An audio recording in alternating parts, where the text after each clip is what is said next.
Oke, selamat malam teman-teman. Jumpa lagi di TFH edisi hari Rabu 27 Januari 2021. Masih bersama Mas Tio Prasetyo, founder kita. Halo, selamat malam Mas.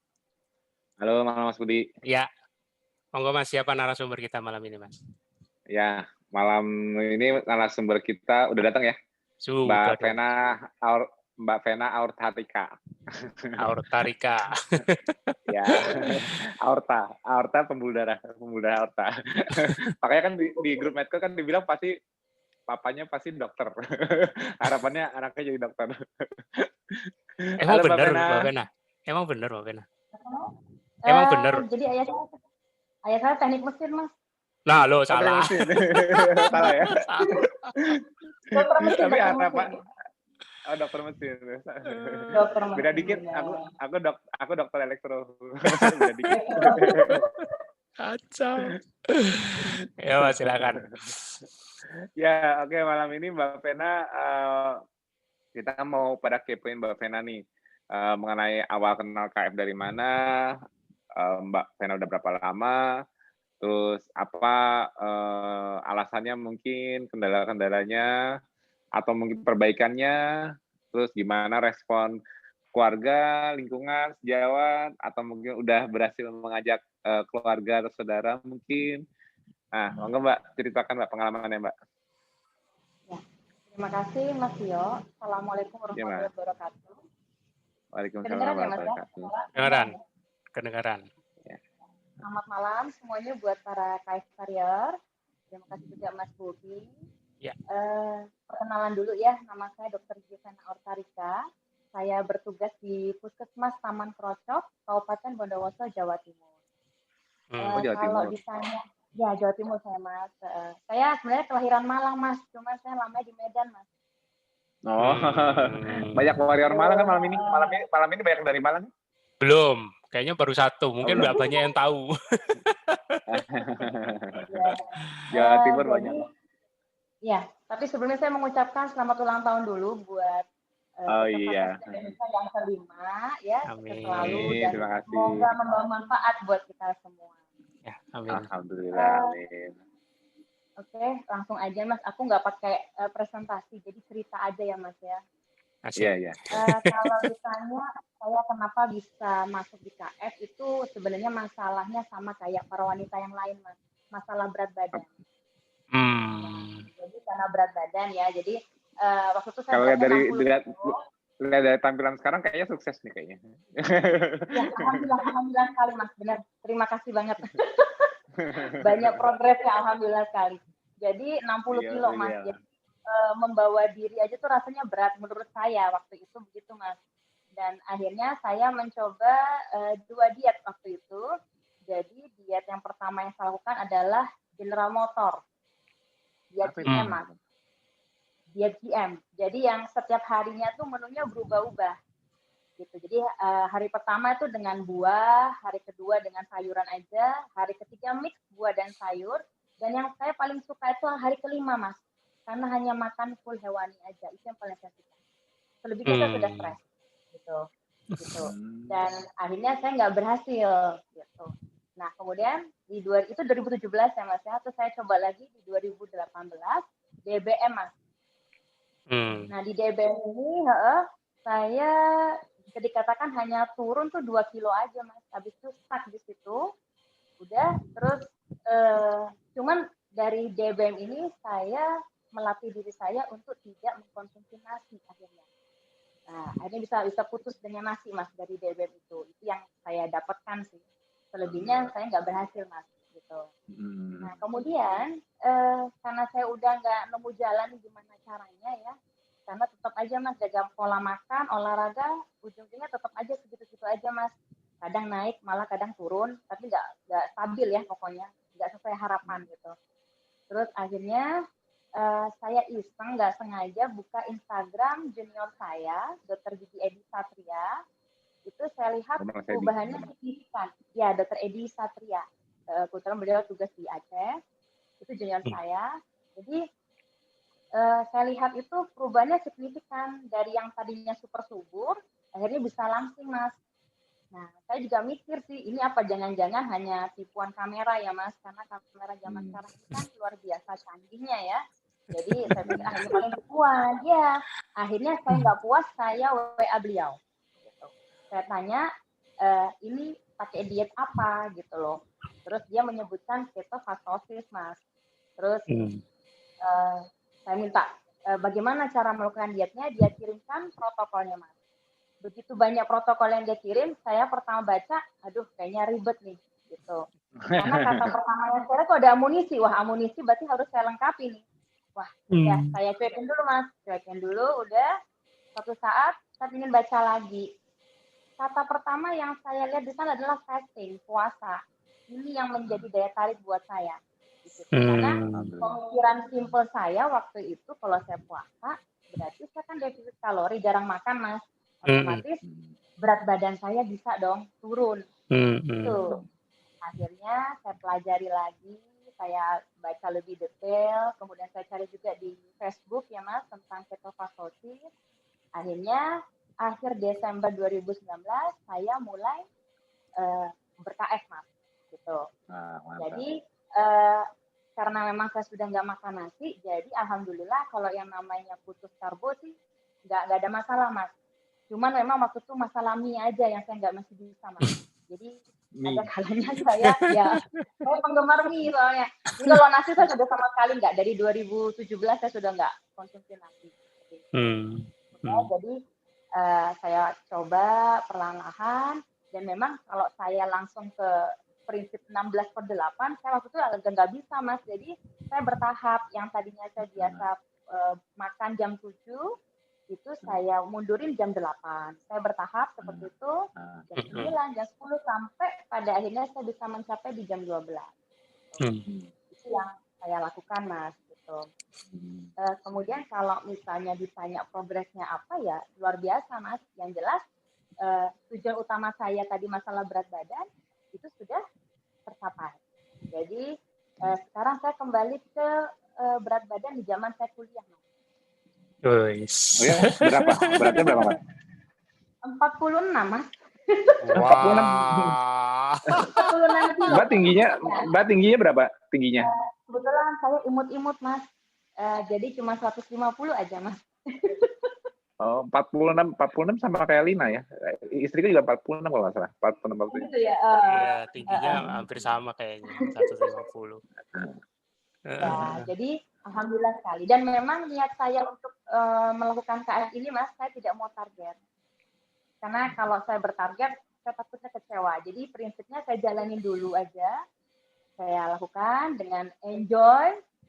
Masalah hasil ya itu urusan nanti deh gitu. Dan ternyata alhamdulillah ya berhasil gitu Mas. Gitu.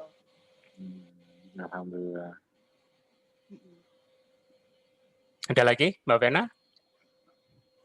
Nggak ada lagi Mas. Oh cuman gini Mas, ini kalau dari 5 pilar ya Mas. Memang untuk tidur ini saya kadang-kadang nggak bisa mencapai yang 7 jam sih Mas. Karena kan saya setiap harinya Senin sampai Sabtu saya harus tugas negara alias praktek Mas. Jadi ada kalanya saya tuh pulang tuh jam 10, kadang jam 11 malam. Cuman waktu itu sebelum saya ini ya, pikiran simpel saya karena saya nggak mendapatkan jam tidur yang 7 jam itu, saya cuma berpikir, oh berarti saya harus ganti dong di besoknya yang siang gitu. Itu yang saya lakukan waktu itu ya Mas. Nah, itu. Iya itu betul. Dan alhamdulillah saya nggak ada masalah dengan tidur. Artinya walaupun saya saya pulang jam 11 malam, begitu udah selesai semua untuk siap tidur, itu saya bisa tidur nyenyak Mas. Nah itu yang saya syukuri ya. Nah kemarin sempat booming yang masalah tidur ya Mas. Yang ya sleep deprivation. Ya, betul. Itu jadi alhamdulillah banget gitu. Jadi kalau untuk hari Minggu di saat saya nggak praktek, saya mulai start tidur jam 9. Gitu. Oh iya bagus. Berarti kalau pas lagi libur Sabtu Minggu bisa tidur sampai 8 jam dong berarti? Bisa berarti Mas. Iya, kan dari jam 9 udah tidur. Dan benar-benar langsung les ya kan? Ya, benar. Alhamdulillah sekali. Langsung sejak KF tidurnya lebih enak gak? Sebenarnya saya, Mas, dari saya dulu tuh memang saya dikatakan kebo, Mas. Jadi emang doyan tidur. Oh, Dari memang dari dulu. tidur. Iya. Oh iya. Benar-benar. Tapi dengan KF ini, terus terang saya bilang saya lebih, maksudnya tidur tuh lebih enak lagi gitu loh, Mas. Gitu. Lebih deep sleep. Ya, benar. Ya, memang harus kayak gitu. Apalagi kalau udah olahraga nanti. Deep sleep banget, enak banget. Ya. Nah, untuk olahraga sendiri memang saya belum bisa maksimal angkat beban ya, Mas ya. Jadi pagi hari itu pastinya saya minimal 30 menit saya jalan atau jogging ya di perumahan gitu loh. Terus nanti kalau ada waktu ya biasanya habis pulang kerja tuh habisnya saya tidur, kalau memang saya merasa ngantuk ya saya olahraga yang sifatnya body workout aja gitu, Mas. Gitu. Body workout ya. Nggak, berarti targetnya sekarang jaga 46 kilo itu ya. Paling nanti nggak pernah naik turun itu nggak pernah? Pernah sih turun, Mas, tapi itu naik lagi, Mas. Pernah bakal dijaga itu. Pernah di 45, terus naik lagi di 46. Itu nggak tahu juga itu kenapa, Mas. Ya itu memang. Kalau aku sih juga nggak pernah nimbang sih. Cuman tadi hari ini iseng banget, nggak tahu kenapa. Kemarin malas banget nimbang. Tahu-tahu aku nimbang tadi pagi dapat 68,5.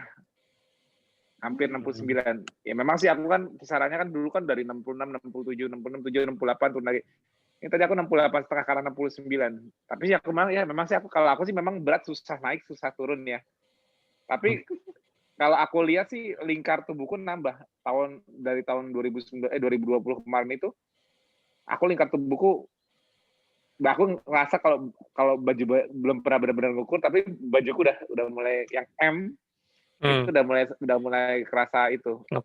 Itu aku ngepres. Tapi itu tekniknya sih aku latihannya nggak nambah durasi, nggak nambah apa-apa, cuman aku ningkatin kualitas tidur aja. Terbukti banget tidur itu bisa mempercepat penambahan otot itu benar-benar kelihatan banget. Cuman ya aku masalahnya aku pipinya belum bisa nih. Kalau Mbak Pena itu beruntung bisa turun banyak tapi pipinya nggak hilang. Aku nggak tahu apa sebelumnya lebih besar. Ya, memang aku dulu dikatakan pipi cabi, Mas. Jadi dari zaman kuliah pasti andalannya pipi, Mas, sering dicubit dulu. Sama teman-teman. Ya, aku juga dulu aku lebih besar daripada Mbak. Aku tuh dulu nih, Mbak. Ini kalau orang gemuk maupun kurus kan jarak jempol ke jari ini kan nggak bakal pernah berubah dong, mengecil ya, tapi kan nggak mungkin nambah panjang atau nambah pendek, nggak mungkin kan? Kalau diginiin kan, mau kita gemuk maupun pendek, jarak segini kan nggak mungkin berubah kan? Kalau kita gini jari kita kan, nah ini dulu acuanku dulu ini kalau aku tempelin di dagu, lihat nih, ini nempel kanan kiri, ini aja nih aku paksain. Nggak bisa. Tapi dulu aku bener nempel. Aku tuh mukanya tuh segini dulu, gini bulat gini. Nggak tahu nih kemana nih pipiku. Aku mau nambah pipi cara gimana gitu. Udah. Kalau pipi aku udah hilang gitu. Aku nggak bisa nambah-nambahin. Tapi bener dulu aku bener-bener cabi. Kalau cewek kadang-kadang masih bisa selamat pipinya. Soalnya memang setiap orang kan sisi body fat yang kena beda-beda, nggak bisa disamain. Itu bedanya tuh di kumpulan selnya itu jumlah namanya reseptor beta adrenergiknya. Jadi yang beta adrenergiknya paling banyak yang gampang lepas duluan. Jadi ada orang yang kecil di sini duluan, ya ada orang lain kecil di sana duluan.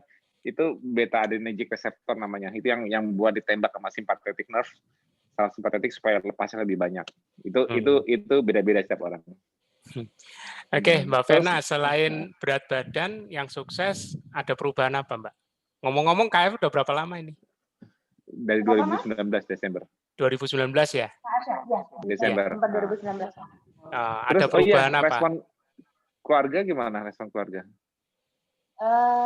Kebetulan kalau suami masih takut, Mas, kalau tanpa nasi. Jadi saya nggak bisa maksain juga ya. Itu.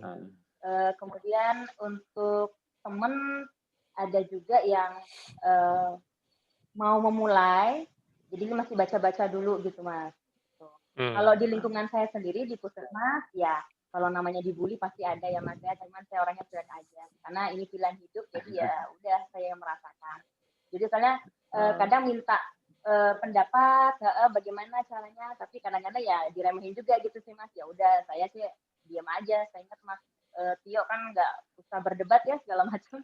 Ya udah saya bilang, ini saya ngasih tahu yang menurut saya seperti ini begitu gitu. Jadi ya paling kalau ketemu saya, aduh udah deh jangan KF lagi, balik yang dulu aja gitu. Saya bilang saya nggak mau balik ke mantan, saya bilang gitu. Saya sudah bahagia dengan yang seperti ini.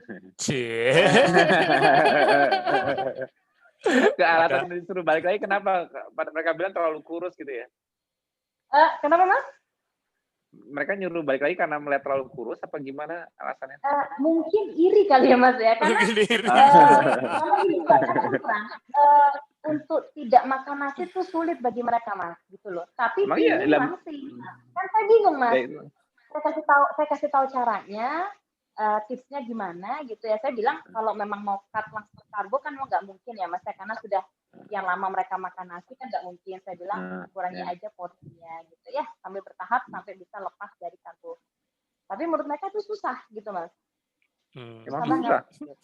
Kalau orang udah banyak makan karbo itu kan kayak craving, Mbak. Jadi makanya mereka itu harus pada saat mulainya itu mereka kalau aku bilang malah harus benar-benar niat 3 minggu. Jadi gini, sebetulnya gini, kamu coba, Mbak ajaknya gini, kamu coba cuma 3-4 minggu, sama aja kayak gini, kalau nggak kamu coba sebulan kayak Ramadan, kan orang kalau Ramadan itu kan biasanya kan tadinya nggak puasa jadi puasa kan, suka nggak suka mau nggak mau pasti puasa dong, walaupun nggak pernah puasa sunat tapi pasti puasa dong. Nah, ini sebulan kamu niat puasa, bukan puasa kayak puasa Ramadan, kamu niat puasa nggak makan karbo, tapi cuma sebulan.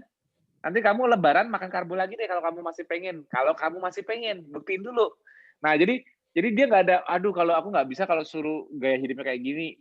Yang nyuruh jadi gaya hidup siapa? Coba aja dulu. Cuma sebulan kok. Nah, kan Mbak sendiri juga ngerasain perubahannya itu kan terasa setelah menjalani, bukan sebelumnya. Sebelumnya memang kelihatan sulit, tapi sebenarnya pas sudah jalanin, craving-nya hilang. Itu rahasianya. Nggak bisa dibohongin, jadi harus learning-nya by doing. Jadi aku aja sering di Japrian, kan sekarang kan nyubi-nyubi banyak yang Japri aku. Mas ini harus jadi gaya hidup ya? Karena aku sering tanya di Japrian, Mas ngeliat teman-teman di FB kok pada bilang ini lifestyle, gaya hidup, mereka malah banyak yang ngomong nih, semoga bisa seumur hidup, pada yang ngomong gitu, bilang gitu. Emang kalau kita KF boleh nggak sih Mas cuman buat diet doang? Aku misalnya udah kurus aku mau balik karbo lagi, boleh nggak sih? Banyak yang Japrian sama aku. Boleh nggak sih kalau aku cuma sampai kurus doang, nanti aku mau balik? Aku selalu gini, aku selalu ngomongnya kayak gini di Japrian, bilang, masalah mau balik karbo apa enggak, putusin nanti. Sekarang jalani aja dulu. Kalau nanti memutuskan balik karbo, nggak masalah. Jadi nggak usah tertekan dulu sekarang bakal begitu mulai KF nanti bakal, aduh ntar persiapan. Bisa nggak ya kayak teman-teman, iya teman-teman di FB ada yang udah 3 tahun, 4 tahun, kayaknya saya nggak sanggup deh. Aku ya niat ini baru mulai hari ini udah nggak makan mie ayam, udah nggak makan nasi goreng, udah di-press aja duluan kan. Udah muncul food anxiety aja, food anxiety, udah anxiety nggak bakal, aduh melepas ketakutan kenyamanan, nggak bakal bisa makan ini lagi. Ya pasti muncul anxiety kayak gitu ya, ketakutannya pasti tinggi dia. Nah kalau Japrian aku bilang udah jalanin aja. Kalau nanti memang nggak kuat ya udah, tapi jalanin sampai target kamu. Kamu kan mau target nih, jalanin lah minimal adaptasi itu 3-6 bulan malah. Kalau kamu nggak takut 3-6 bulan ya udah sebulan dulu. Nanti kalau masih pengen minyak, putusin sendiri. Nah, kalau udah 3 bulan, putusin lagi. Mau balik nggak? Masih mau lanjut? Monggo. Udah 6 bulan, gimana? Masih mau lanjut nggak? Tanya ke badan sendiri. Nanti badannya pasti bilang, lanjut. Jadi itu sebuah pola yang terbentuk, bukan wah gila ngeliat, di grup, apalagi sekarang lagi rame KF Challenge sama KF 5 Year Challenge. Gimana nggak bikin ngiler? Aku pengen kayak gitu tapi aku nggak sanggup. Kenapa? Karena mereka bayangin, soalnya mereka pas nunjukin fotonya mereka bilang udah 3 tahun, udah 2 tahun, menunjukkan semangat, niat. Kayaknya aku nggak punya niat dan semangat segede itu deh. Jadi udah down duluan. Mereka itu bisa semangat seperti itu karena sebetulnya karena mereka sudah gampang. Dulu waktu mereka mencoba juga mereka deg-deg ser juga. Coba dulu ya, maksudnya nggak langsung niat mau KF semua hidup langsung dari awal. Jarang tuh kalau begitu. Berarti biasanya udah 3 bulan, udah enak banget. Kok makin enteng, makin apa? Itu jadi kayak apa ya? pola pikirnya kebentuknya sambil jalan, bukannya diniatkan Disiapin. di awal. Iya, diniatkan di awal nggak ada yang bakal pernah ada. Siapa yang Maju mau niat di mundur awal? terus. Yang japri aku niat baru mau KF tapi niat mau seumur hidup itu kalau udah sakit. Iya. Belum mulai, Mas, aku mau KF, aku udah niat nih. Aku nggak mau makan karbo lagi karena aku udah divonis misalnya CA. Aku udah divonis apa yang berat-berat. Biasanya kalau yang berat-berat dari awal niatnya kuat banget. Dia Iya. nggak peduli, nggak makan nasi, udah niat. Ya ini orang makan masih enak cuma masalah obesitas. Apa cuma yang diabetes saja masih mikir lepas nasi, bayangin. Nggak bisa. Niat itu nggak bakal kuat di awal. Niat itu sebetulnya bukan niat sih. Awalnya itu berani mencoba aja, jalanin, dirasakan. Nah, nanti dia bisa mutusin sendiri. Lanjut nggak nih? Nah, gitu. Jadi kalau orang ini harus seumur hidup ya, nggak usah dijawab. Putusin nanti gitu aja. Kalau ada yang nanya, jalani, putuskan setelah sebulan. Dari sebulan mau lanjut jadi 3 bulan nggak? Nah, kalau udah 3 bulan, putusin lagi. Mau lanjut jadi 6 bulan nggak? Kalau udah 6 bulan, putusin. Mau digenapin setahun nggak? Kalau udah setahun, putusin. Mau digenapin jadi 2 tahun nggak? Udah 2 tahun, putusin. Mau 4 tahun nggak? Nah, gitu. Jadi nggak usah dipikirin sekarang, jangan dipusingin, putusin nanti, jalani, putusin. Kalau memang keputusannya nanti ternyata kembali ke orba, monggo aja. Nggak ada ikatan kok ya. Iya, tapi kan dia dalam konsep dia kan, gimana ya ngepas nasi? Gue aja ngepas nasi aja gemeter, lepas nasi aja udah keliengan, ya kan? Jadi kayak apa ya? Mereka itu bilang nggak bisa karena mereka di otaknya memang kerasa. Jadi ini sebetulnya ini kembali ke sistem stres sih. Kalau mau diomongin fisiologinya, kembalinya ke sistem stres. Di mana titik nyamannya seseorang itu kalau energi di otaknya tuh tinggi. Konstan. Jadi gini, selama ini mereka makan nasi, mereka nyaman banget. Kenapa? Karena sistem stresnya jadi enteng. Mereka nggak merasa gitu. Jadi tapi mereka jadi kayak ada resistansi kalau nggak dapet, dia kayak more and more gitu loh. Nah itu dia. Nah jadi kalau mereka mau ngebayangin nggak usah lepas nasi, telat masukinnya aja, sistem stresnya udah berasa. Udah berasa gasnya itu udah berasa kencang lagi. Karena apa? Karena begitu mereka telat gula, jadi mereka jangan dibilang nggak makan nasi. Jangankan nggak makan nasi, telat masukin nasinya doang, itu gasnya langsung RPM-nya langsung udah ketinggian, langsung kayak badan lu rasanya tegang, kayak gimana gitu, kayak gimana sih, kayak orang sepaneng atau itu. Ya nggak heran kalau banyak orang yang nggak berani lepas nasi karena engsinya jadi naik, karena ya memang kerasanya itu secara sistemik, iya kerasanya sudah secara fisiologinya juga sama, simpatetik tone-nya meningkat kalau otaknya kontrol dari autonomous nervous system-nya kehilangan gula. Makanya kan aku bilang ketosis itu yang memerdekakan otak duluan. Karena kan ini kontrolnya kan di sini, kontrol autonomous nervous system kan di sini. Jadi gejala ada orang yang baru telat makan nasi, tensinya lompat. Karena sistem sarafnya naik. Jangan salah loh. Hipertensi itu naiknya itu juga karena ada orang ini biasa makan nasi terus tiba-tiba dia telat aja masukin nasinya. Kayak tegang badannya. Kalau diukur tensinya naik.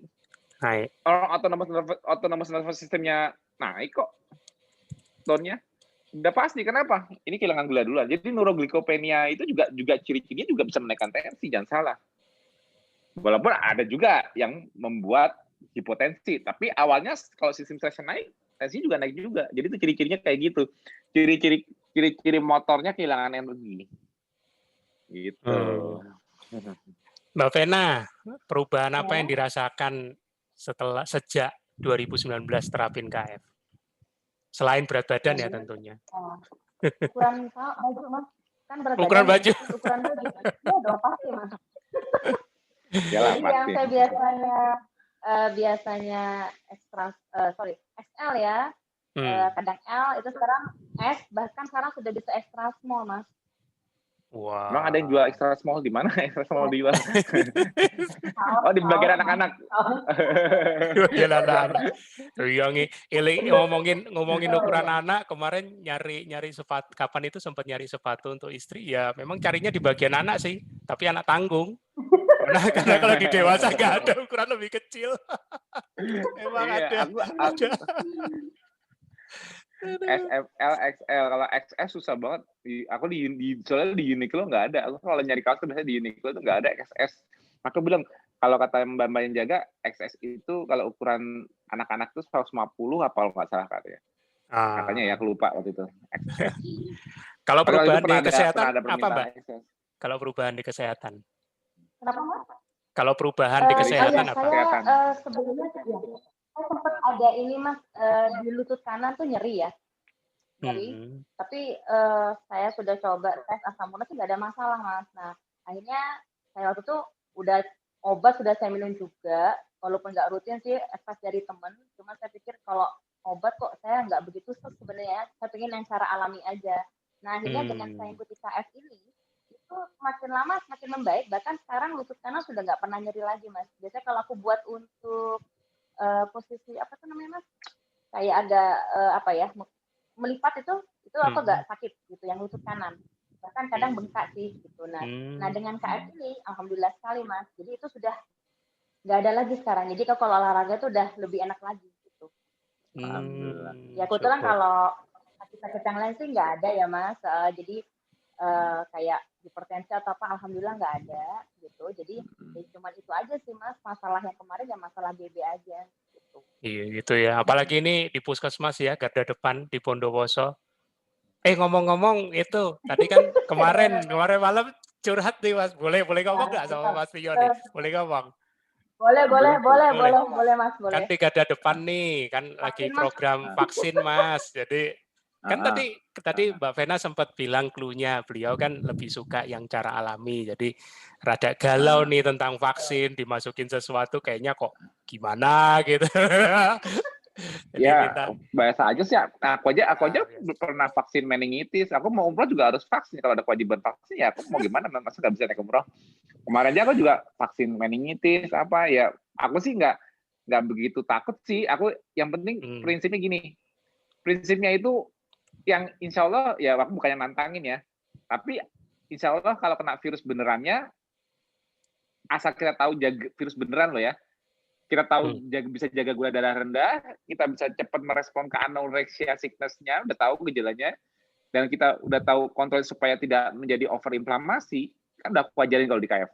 Nah ini vaksin itu kan sifatnya kan attenuated, maksudnya attenuated atau inactivated, dilemahkan atau diinaktivasikan. Ya artinya cuma memberi sampel antigen. Nah, cuman memang biasanya kan yang concern-nya itu bukan di itunya tapi di adjuvannya. Jadi biasanya ada di komposisi dari vaksin itu biasanya menyertakan adjuvan karena butuh respon imun. Jadi imunnya butuh merespon karena kalau misalnya cuma kayak dikasih sampel yang misalnya apa spike-nya doang atau RNA atau sampel DNA RNA-nya itu biasanya nggak menarik, nggak memicu sel imun untuk mengcapture dan membuat dan melaporkan ke sel imun. Jadi prinsip ini karena aku belajar imunologi ya.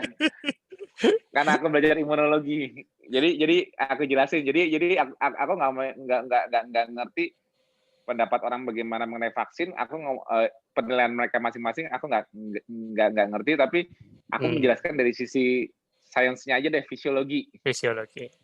Bagaimana sebuah vaksin itu dibuat.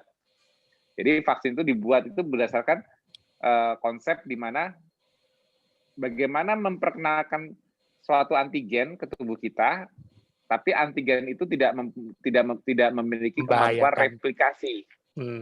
Nah, tapi bisa menimbulkan respon yang sama seperti kedatangan antigen sebenarnya. Itu harapannya dari seseorang kalau niat membuat vaksin. Tapi jelas ada perbedaannya. Perbedaannya ya apa? Respon imun yang diharapkan. Jadi real virus itu bisa memicu respon imun dari sel-sel. Jadi kalau dia ketemu sama sel di balik mukosa atau di otot dan sebagainya, sel imun itu sifatnya kalau mengenali antigen lawan, dia langsung mensekresikan sitokin, inflamatory sitokin. Nah, inflamatory sitokin ini dibutuhkan untuk proses antigen presentation. Memang itu inflammatory process itu dibutuhkan untuk antigen presentation. Tapi kalau cepat responnya bisa nggak bergejala, mungkin nggak berasa karena misalnya imunnya saking bagusnya cepat, ada inflammatory prosesnya tapi nggak cepat. Tapi real virusnya itu, the real virus bisa benar-benar memicu respon inflamatory yang mempercepat antigen presentasi di kondisi normoglikemia, tidak ada hiperglikemia. Nah, kalau vaksin biasanya lebih lemah. Artinya belum tentu itu memicu respon imun yang mensekresikan inflamatory. Jadi sebetulnya inflamasi itu malah penting di awal. Kenapa? Karena itu mempercepat imun respon. Karena memang harus innate imun respon dulu yang maju. Sebelum dia melaporkan ke lymph node, ke jalur-jalur node-node di mana ada T dan B yang nongkrong. Nah, jadi teknologi dalam pembuatan vaksin itu biasanya menyertakan adjuvan. Jadi dari sampel virusnya ini sendiri, entah itu yang dimatikan atau sampel dari virusnya, tapi ditambahkan adjuvan, suatu adjuvan substrat yang bisa bersifat seperti memicu respon imun. Contohnya bisa jadi seperti memiliki efek toksin, kayak liposakarid, misalnya. Pokoknya dia adjuvan itu sesuatu yang memicu respon imunnya, sehingga datang ke lokasi kedatangan vaksin ini, di capture. Karena kalau nggak pakai adjuvan, biasanya takutnya nggak direspon, nggak menghasilkan respon antibodi yang diharapkan. Karena kan kalau datang, jadi gini, kalau datang virus sebenarnya, titer antibodi yang dihasilkan nanti lebih tinggi dibanding cuman vaksin. Karena vaksin ya, jadi kalau yang bisa menghasilkan titer antibodinya mendekati virus sebenarnya, berarti adjuvannya bagus. Nah, kalau adjuvannya bagus, ada resiko toxicity. Biasanya kayak gitu. Jadi kayak ada resiko, misalnya kayak apa, jadi alergi. Jadi sebetulnya resiko-resikonya itu resiko dari vaksin itu side effect-nya. Side effect dari adjuvannya itu. Apa yang ditambahkan di vaksin tersebut untuk memicu respon imun. Yes. Memang sengaja prosesnya hampir sama kayak allergic reaction, tapi itu kan tujuan awalnya desainnya. Kalau aku seorang imunolog, aku seorang imunolog, aku mau mendesain vaksin, aku udah tahu konsepnya. Aku harus bisa memasukkan antigen ini, tapi harus ditangkap. Dan yang nangkap ini, contohnya dendritik maupun makrofag, dia harus juga mensekresikan sitokin untuk mempersiapkan respon adaptifnya, yaitu membuat antibodi. Nah, kalau virus beneran ya, kalau vaksin, berarti aku harus menambahkan sesuatu nih di sini untuk memicu respon imunnya. Nah, itulah fungsinya uji klinis. Jadi, kalau yang respon yang menghasilkan titer antibodinya bagus di orang yang imunokompeten, artinya imunnya bagus, hasil titer antibodinya bagus, setelah dikasih vaksin paling tinggi lah dia. Setelah dikasih vaksin ini di orang yang imunokompeten, artinya imunnya bagus. Nah, kalau di orang yang imunodefisien, apa justru malah allergic reaction, justru malah side effect. Nah, itu dia. Makanya dia butuh uji klinis lama dulu, tidak bisa cepat. Kenapa? Karena dia mau tahu side effect dari efek memicu respon imun ke mengcapture si antigen. Itu basic dari vaksin. Jadi biar nggak blank sama sekali itu vaksin itu apa ya. Kan kadang-kadang orang kan mau divaksin tapi nggak ngerti vaksin itu kayak apa, desainnya dalamnya seperti apa, komposisinya seperti apa, kan nggak ngebayangin. Jadi intinya ialah bagaimana memberikan suatu antigen yang bisa menghasilkan antibodi terhadap antigen tersebut. Dan antigen ini mirip dengan antigen sebenarnya dari virus yang dimaksud. Misalnya COVID, harapannya antibodi yang dihasilkan ialah yang juga nanti kalau realnya COVID masuk, dia sudah punya memory cell yang siap membuat antibodi untuk nempel antigen sama. Misalnya ke COVID yang tidak ada mutasi ya. Jadi benar-benar pas ya. Kan aku juga nggak tahu juga kalau udah ada mutasi kan aku juga nggak tahu juga dikasihnya dengan sekarang vaksin yang ini ternyata yang nyerang nanti virusnya udah beda lagi ya. Memang walau alam. Tapi intinya kalau yang masuk sama encounter kedua kita di vaksin itu berarti encounter pertama tapi tidak perlu inflammatory respon banyak-banyak. Tapi jelas titer antibodi kita nggak bakal setinggi kalau kena beneran.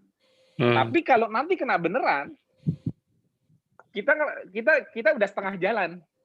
Jadi inflammatory responnya juga nggak perlu tinggi lagi, tapi titer antibodinya cepat naik lagi. Nah, kena ketiga kalinya lebih cepat lagi. Kena keempat lebih cepat lagi. Jadi orang udah divaksin bukan berarti nggak bisa kena. Responnya lebih cepat. Jadi kalau misalnya gini, aku udah divaksin nih, terus di ruang isolasi buka hazmat, gue udah divaksin, kena nggak? Kena juga. Tapi memang dia udah setengah jalan untuk merespon balik, setengah jalan untuk merespon balik. Tapi ya tetap aja kalau dia walaupun udah divaksin, tapi kalau dia di ruang isolasi yang udah dosisnya besar, misalnya yang dosis besar ya. Dose dependent juga kali, maksudnya jangan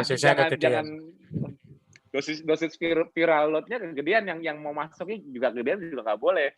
Tapi dia kalau misalnya sudah divaksin, dia udah setengah jalan untuk menghasilkan antibodi yang lebih banyak lagi. Nah, sedangkan kalau kita dari nol belum pernah divaksin, kita baru membuat antibodi baru. Jadi ada semacam jeda waktu yang dibutuhkan. Nah, jeda waktu ini yang kita manfaatkan di isoman.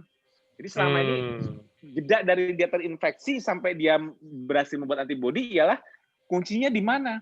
Kuncinya ya itu yang aku bilang. Kalau udah bergejala sickness anoreksia, bawa tidur walaupun belum nafsu makan. Nanti begitu dia sudah berhasil menang, nafsu makan naik, makan banyak, tidur lagi. Jadi sebetulnya kalau di grup isoman kita itu sedang menghadapi orang dalam fase terinfeksi positif, tapi dia masih dalam proses buat antibodi. Nah, kalau udah divaksin, udah setengah jalan. Setengah jalan ngerti nggak? Iya, udah nggak perlu dari awal ibaratnya. Ya, setengah jalan. Maksudnya mungkin ada yang sempat bergejala lagi, mungkin ada yang nggak bergejala sama sekali. Gitu. Ya, jadi tergantung imunnya. Vaksin itu sifatnya setengah jalan. Tapi kalau untuk kepercayaan orang terhadap vaksin, kalau dari merek ini dia resikonya gini, dari merek ini resikonya, aku nggak ikutan di situ. Aku cuma menjelaskan dari sisi kalau aku seorang imunolog, aku buat vaksin, tujuanku ialah membuat antigennya seperti ini dikenalin, tapi tetap aku butuh ajuvan. Nah, tipe ajuvan yang aku pakai ini dengan bersama sampling yang mau aku buat antigennya, lulus uji klinis enggak? Artinya apa? Dicoba ada efek sampingnya enggak? Kalau di imunokompeten dia bisa menghasilkan titer antibodi tinggi, berarti di imunodefisien walaupun titer antibodinya yang dia sekarang rendah, tapi ada efek sampingnya apa? Misalnya allergic reaction-nya berlebihan misalnya. Nah, itu yang kenapa butuh proses itu kayak gitu. Jadi intinya memang harus minimal paham cara kerja imun dulu, baru nanti situ bisa kita tahu kenapa vaksin itu perlu ibaratnya.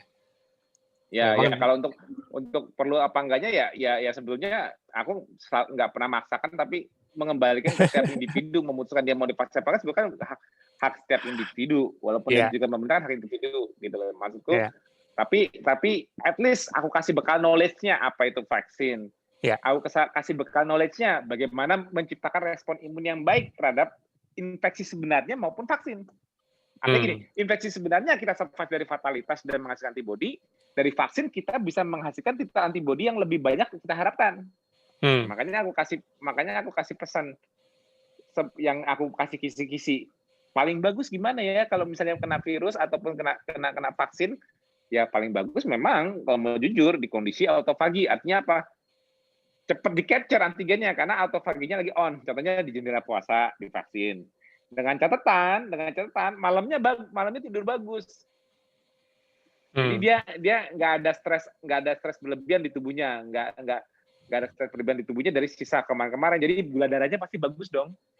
Nah, jangan tidurnya nggak bagus besok divaksin, kayaknya sih takutnya nggak efektif nanti. Nah, tapi saran-saranku gitu, pastikan tidur bagus, gula darahnya kondisinya normoglikemia, nggak usah di bawah 80 nggak apa-apa, yang penting berusaha di bawah 100 lah, jangan sampai 150 ke atas. Takutnya malah sia-sia itu vaksinnya nanti. Nggak mendapatkan respon yang kita harapkan karena udah ada acute hiperglikemianya gitu loh. Nah, setelah divaksin, biasanya kalau imun kalau antigennya itu benar-benar memancing respon imun, muncullah itu sickness anoreksianya, ngantuknya juga muncul. Biasanya ngantuk dulu, tapi kalau misalnya habis divaksin belum berasa ya makan aja dulu, makan. Tapi hari ini aku nggak mau kecapean. Kenapa? Aku mengharapkan aku yang sudah diberikan ini cepat direspon oleh imunku. Jadi aku nggak mau buat imunku keletihan dulu hari ini, hari pasti vaksinnya. Mendingan aku lebih santai, terus aku siap istirahat malam ini. Karena prosesnya kan pasti kan terjadi paling bagus pas saat tidur kan. Nah, malah ada respon yang benar, respon adaptif yang benar, habis divaksin biasanya jadi kayak ngantuk terus. Tidur, biarin aja. Itu justru malah prosesnya lagi terjadi.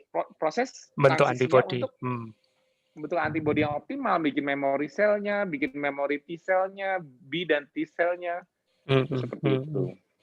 Jadi pesanku itu aja, jangan malah adaptasi ya. Sebenarnya kalau vaksin nggak malah adaptasi sih, cuman takutnya ya kalau ini kan gratis ya, tapi kita kan pengennya walaupun gratis juga efektif gitu loh. Iya. Ya sebenarnya yang gratis kan nakes bukan kita, tapi kan gimana kita benar-benar bisa membuat memori sel dari sampel antigen.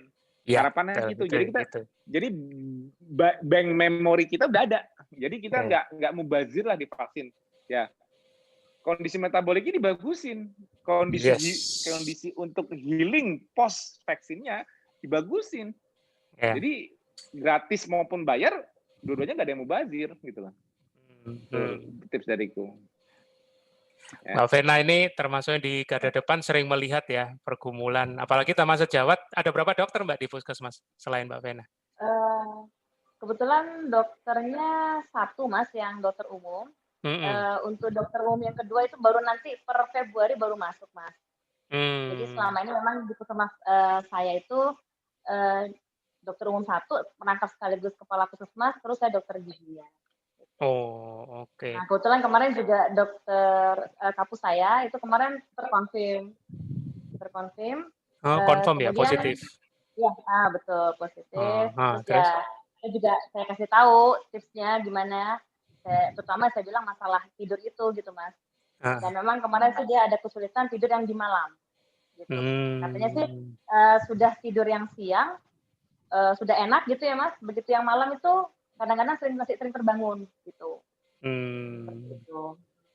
Cuman ya itu tadi Mas, di low carb-nya agak sulit ya, karena memang terbiasa dengan karbo ya. Cuman kemarin berusaha sih dia untuk itu. Gitu. Mindset-nya masih tenaga ya Mbak ya, takut lemes. Ya itu. Ya itu takut lemes. Takut lemes, ya benar itu Mas. Jadi ya gitulah.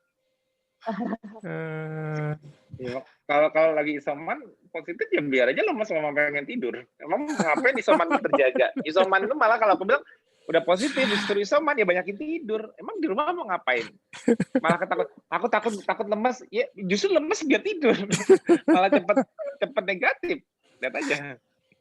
Gitu loh. Makanya kalau yang isoman walaupun nggak bergejala tetap aja aku suruh banyakin tidur. Mau ngapain? Nggak usah itu udah tahu positif. Kasih zonanya perang lebih banyak. Dan zona perang itu paling ultimate di saat itu. Kalau takutnya kalau dia banyak terjaga, tapi ya kalau ya aku kan nggak tahu sih orang masing-masing. Kalau dia terjaga dalam kondisi dia cemas, ketakutan, aduh aku positif nih, aku baik-baik aja nggak ya, nggak bisa tidur, kepikiran kayak gitu ya, itu siap-siap gelar S2. Aku cerita kemarin. Itu sama kecemasan itu sama aja membuat S2-nya mau digelar selebar-lebarnya. Makanya dia bilang nggak cemas gimana ya, merem aja nggak cemas nanti, maksudnya nggak kepikiran gitu loh. Tadi sebelum Zoom kita kan salah satu senior kita Mbak Susan di Bandung kan cerita juga dampingi yang sorry ya Mbak Susan, aku sharing dikit supaya tahu. Jadi memang rata-rata itu tadi yang Mas Tio bilang tentang S2 itu kayak gelar karpet merah untuk paparan COVID biar lebih kenceng ya kan. Karena sudah 3 kali swab test, bukan swab test, tes PCR itu selalu positif. Jadi tapi udah isolasi mandiri, cuman ya ketahuan memang belum bisa tidur, kemudian gitu pikirannya yang kemana-mana ibaratnya. Jadi sebenarnya kalau secara protokolnya memang sudah, maksudnya protokol metaboliknya sudah paham, cuman rata-rata memang harus digali. Karena banyak yang nggak sadar, stres itu bukan ngomong stres pikiran lah, kita nggak minta mereka ngaku stres pikiran, tapi secara fisiologi itu, bahwa itu membebani stres sistem yang sama. Dan begitu stres sistemnya terbebani, ya sudah, kayak buka gerbang seluas-luasnya ibaratnya gitu. Iya, betul. Itu. Makanya tadi kemarin Mbak Vena curhat yang vaksin itu, aku ngomong, udah Mbak jangan dipikirin. Yang penting habis ini banyak tidur aja ibaratnya. Iya, apalagi Mbak Vena tidurnya gampang. Iya, kebetulan juga beberapa staff saya juga masih khawatir Mas, gitu ya, karena dengan vaksin itu masih khawatir, ya wajar ya, gitu. Jadi khawatirnya gimana? Kalau ya itu tadi Mas, merasa bahwa itu sesuatu yang virus ya kan, masih yang tadi baru Mas COVID. ada apa, nah begitu. Masih baru Mas COVID. Seperti itu gitu loh. Gitu. Gitu. Jadi hebohnya karena memang kan ini berita-berita kan juga masih saling menunjukkan hasil uji klinis, efikasi dan segala macam. Beda misalnya dengan virus yang sebelumnya sudah teruji lah, tapi dengan penyakit yang lebih berat, misalnya virus vaksin TBC atau vaksin rubella atau apa, itu kan udah fatalitasnya jauh lebih tinggi. Tapi orang santai gitu loh, maksudnya ya sudah kalau mau divaksin vaksin gitu, meningitis misalnya kayak gitu kan. Tapi begitu yang COVID ini kan, wah, ibaratnya dengan begitu. Mungkin karena kebut-kebutan bikinnya ya. Ya itu juga. Nah, ya. jadi mungkin karena kebut-kebutan bikinnya nilai tingkat trust-nya jadi turun.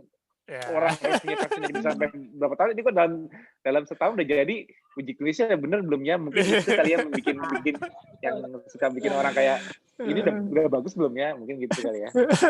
Ya kalau aku pribadi sih aku mah bismillah aja. Masih ya. Yang penting kita tahu cara membuat ya kayak aku bilang gini. Makanya pas kemarin sama Zoom meeting sama Mbak Novino sama Mbak Siti Chandra juga diajarin mengenai tata cara macam-macam gitu kan. Aku bilang benar dijalanin. Protokolnya dijalanin, tapi jangan ada anxiety-nya. Jangan ada extra fear-nya. Jadi ya kita menjaga diri benar bagus semuanya, tapi fear-nya itu disampingkan. Jadi orang jangan banyak fear. Maksud fear itu gimana ya?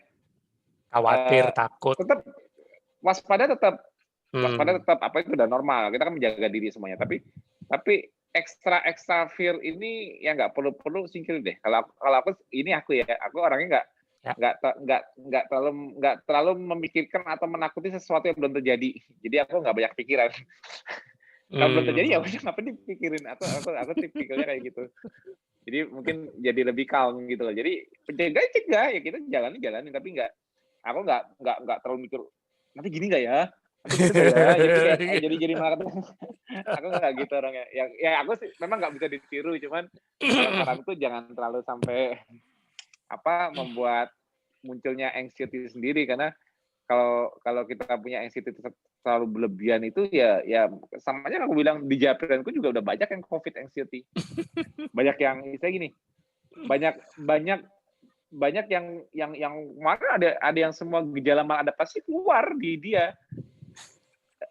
Jadi dia punya masalah GERD. Punya insomnia, begitu KF dia udah bagus. Udah 4 bulan KF udah bagus, tapi begitu dia muncul ketakutan mengenai COVID ini, muncul lagi. nggak bisa tidur lagi, GERD-nya kambuh lagi. Dia bilang. Padahal pas mulai KF malah hilang, tapi kok begitu ada trigger COVID ini muncul lagi. Nah itu yang disebut namanya COVID anxiety. Jadi kondisi ketosis pun nggak bisa nahan cara berpikir kita sendiri.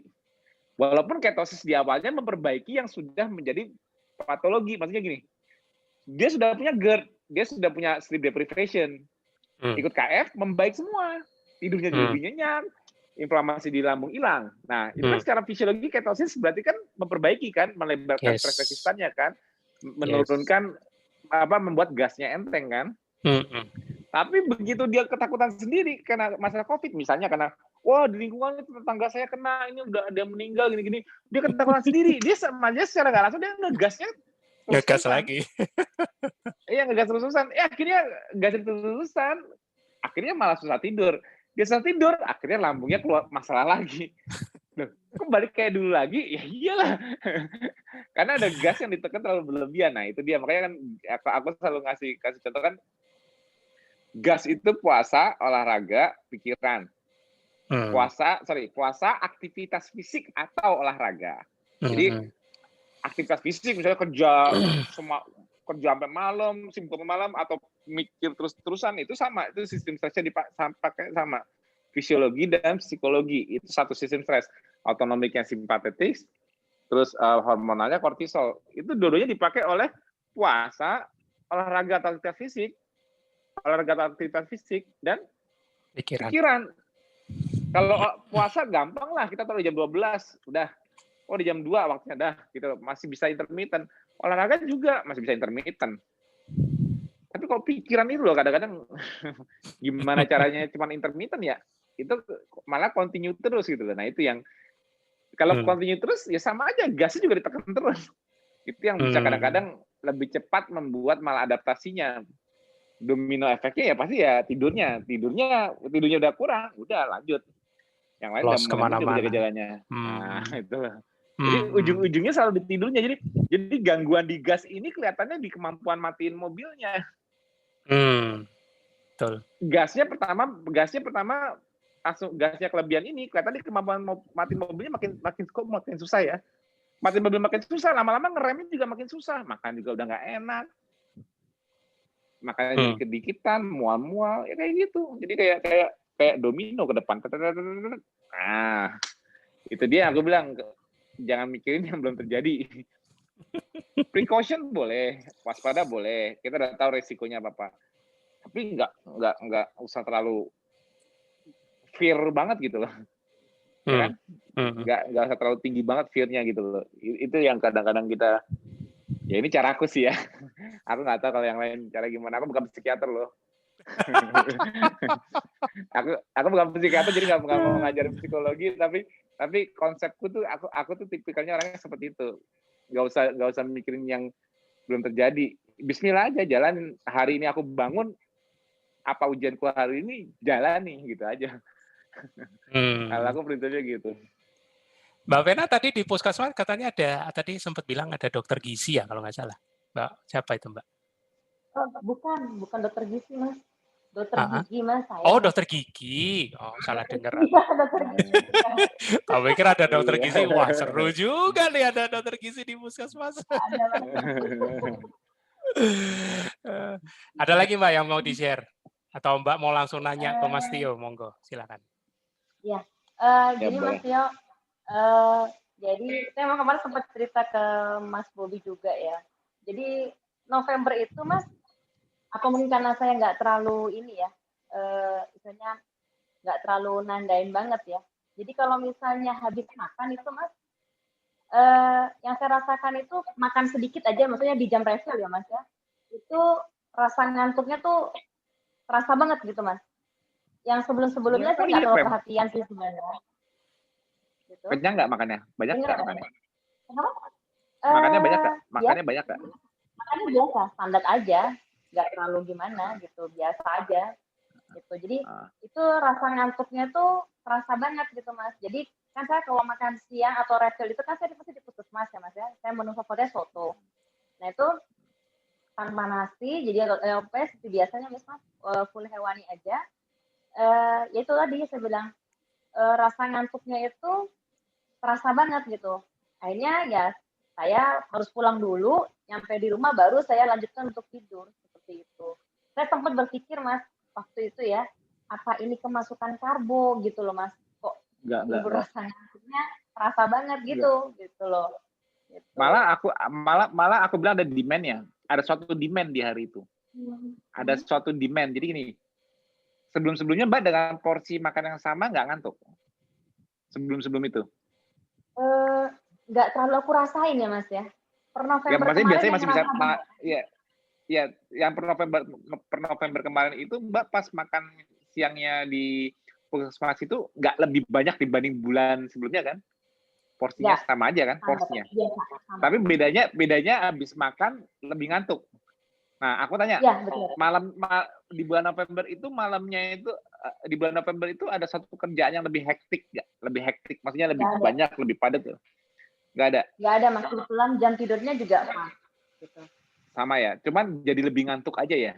Ya, betul. Dan begitu Mbak pulang juga lebih deep sleep nggak? Ya, benar. Jadi ada saya bawa tidur, Mas. Ya. Dan berarti di bulan November itu juga lebih deep sleep kan, jadi kayak badannya minta tidur lebih banyak kan? Betul. Ya. Bisa jadi antara itu healing crisis, perbaikan dari problem sebetulnya, atau infeksi juga bisa menyebabkan hal yang sama. Jadi begitu dikasih bahan baku, dia mau melakukan sesuatu nih, tubuh kita mau langsung menggunakan. Nah, untuk melakukan repair. Jadi gini. Jadi tidur itu kan merupakan zonanya untuk physical repair, perbaikan fisik, apapun yang rusak secara fisik, kita olahraga dan sebagainya, atau psychological repair, perbaikan psikologi kita, penyimbangan central nervous system kita terjadi, rebalance reset itu terjadi pas tidur. Nah, ada suatu demand berlebih, misalnya kita lagi banyak pikiran, apa-apa. Nah, tubuh itu begitu dikasih bahan baku, udah deh, beresin damage-nya dulu. Atau misalnya ada serangan, ada infeksi, dapat bahan baku, udah deh, kita beresin dulu. Atau memang ini old damage. Nah, kalau tiba-tiba ada gejala kayak nafsu makannya jadi lebih tinggi, terus habis udah lebih tinggi terus jadi cepat ngantuk, lebih banyak tidur, terus habis bangun tidur lebih fit, ada kondisi lebih fit nggak November itu? Ada, Mas. Pas puasanya. Ada. Jadi nggak cuman kan pas makan lebih ngantuk, tapi paginya lebih fit nggak dibanding sebelumnya? Lebih fit, ya itu. Benar. Nah, kalau lebih fit kayak gitu, itu healing crisis. Itu healing crisis. Bisa aja setelah itu muncul gejala lain, misalnya kayak flu, batuk-batuk, atau BAB-nya lebih banyak, biasanya kayak gitu. Ada BAB lebih banyak nggak? Tiba-tiba kayak biasa aja ya. Tapi lebih kelihatan ke tidurnya lebih banyak, terus paginya lebih fit ya. Nah, habis itu Mbak nggak merasa ada yang berubah di tubuh, misalnya apa? Yang dengkulnya mungkin lebih enteng lagi, atau apanya lebih itu? Ada nggak? Ada perubahan nggak setelah apa tuh? Itu sih ciri-ciri HC soalnya. Itu ciri-ciri healing crisis seperti itu. Lebih fit gitu loh. Dan fitnya sampai sekarang nggak berkurang kan? Kenapa, Mas? Dan fitnya nggak berkurang kan? Fit dari November itu sampai sekarang nggak berkurang kan? Enggak. Ya, kalau aku bilang itu healing crisis.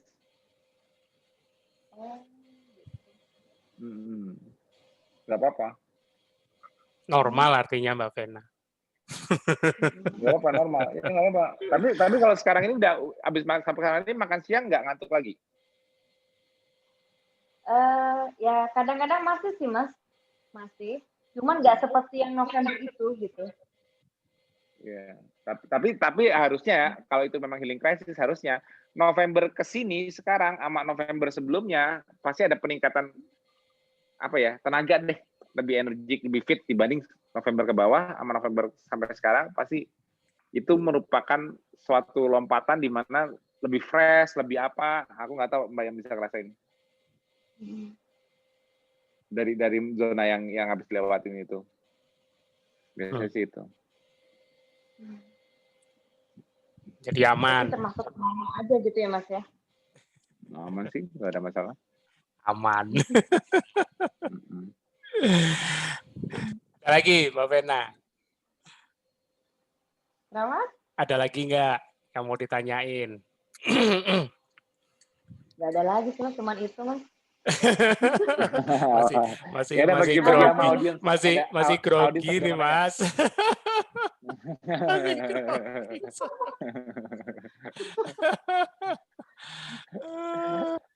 Tadi aku udah tawarin Audiens di ada yang chat. mau nanya nggak? Tadi aku udah tawarin di chat, sepertinya menikmati juga nih ceritanya, udah pada kriuk-kriuk semua nih kayaknya. Oh, kan, jawab. kan suara Mas Tio kalau lagi jelasin itu kan Nina Bubuk juga, Mas. Kita ada tuh sama tuh Julia Burt, ada yang resen tuh Mas. Oh iya, boleh, sebentar. Halo Mbak Julia. Halo Mbak Julia. Ada ngangkat tangan nih, raise hand. Bisa unmute. Pencet apa mau nanya? Nanya nih sepertinya. Halo Mbak Julia, silakan. Halo. Mic-nya sudah on tapi suaranya belum kedengeran nih. Halo Mbak Julia. Mbak Julia Burhanuddin. Mas Budi, aku mau ke toilet sebentar. Mas Budi, tampung pertanyaan ya. Kalian mau nanya dulu Ya, ya. boleh. Boleh. Mbak Julia, mic-nya bisa, suaranya bisa masuk atau pakai handsfree biar lebih ini. Handsfree seperti ini supaya gampang.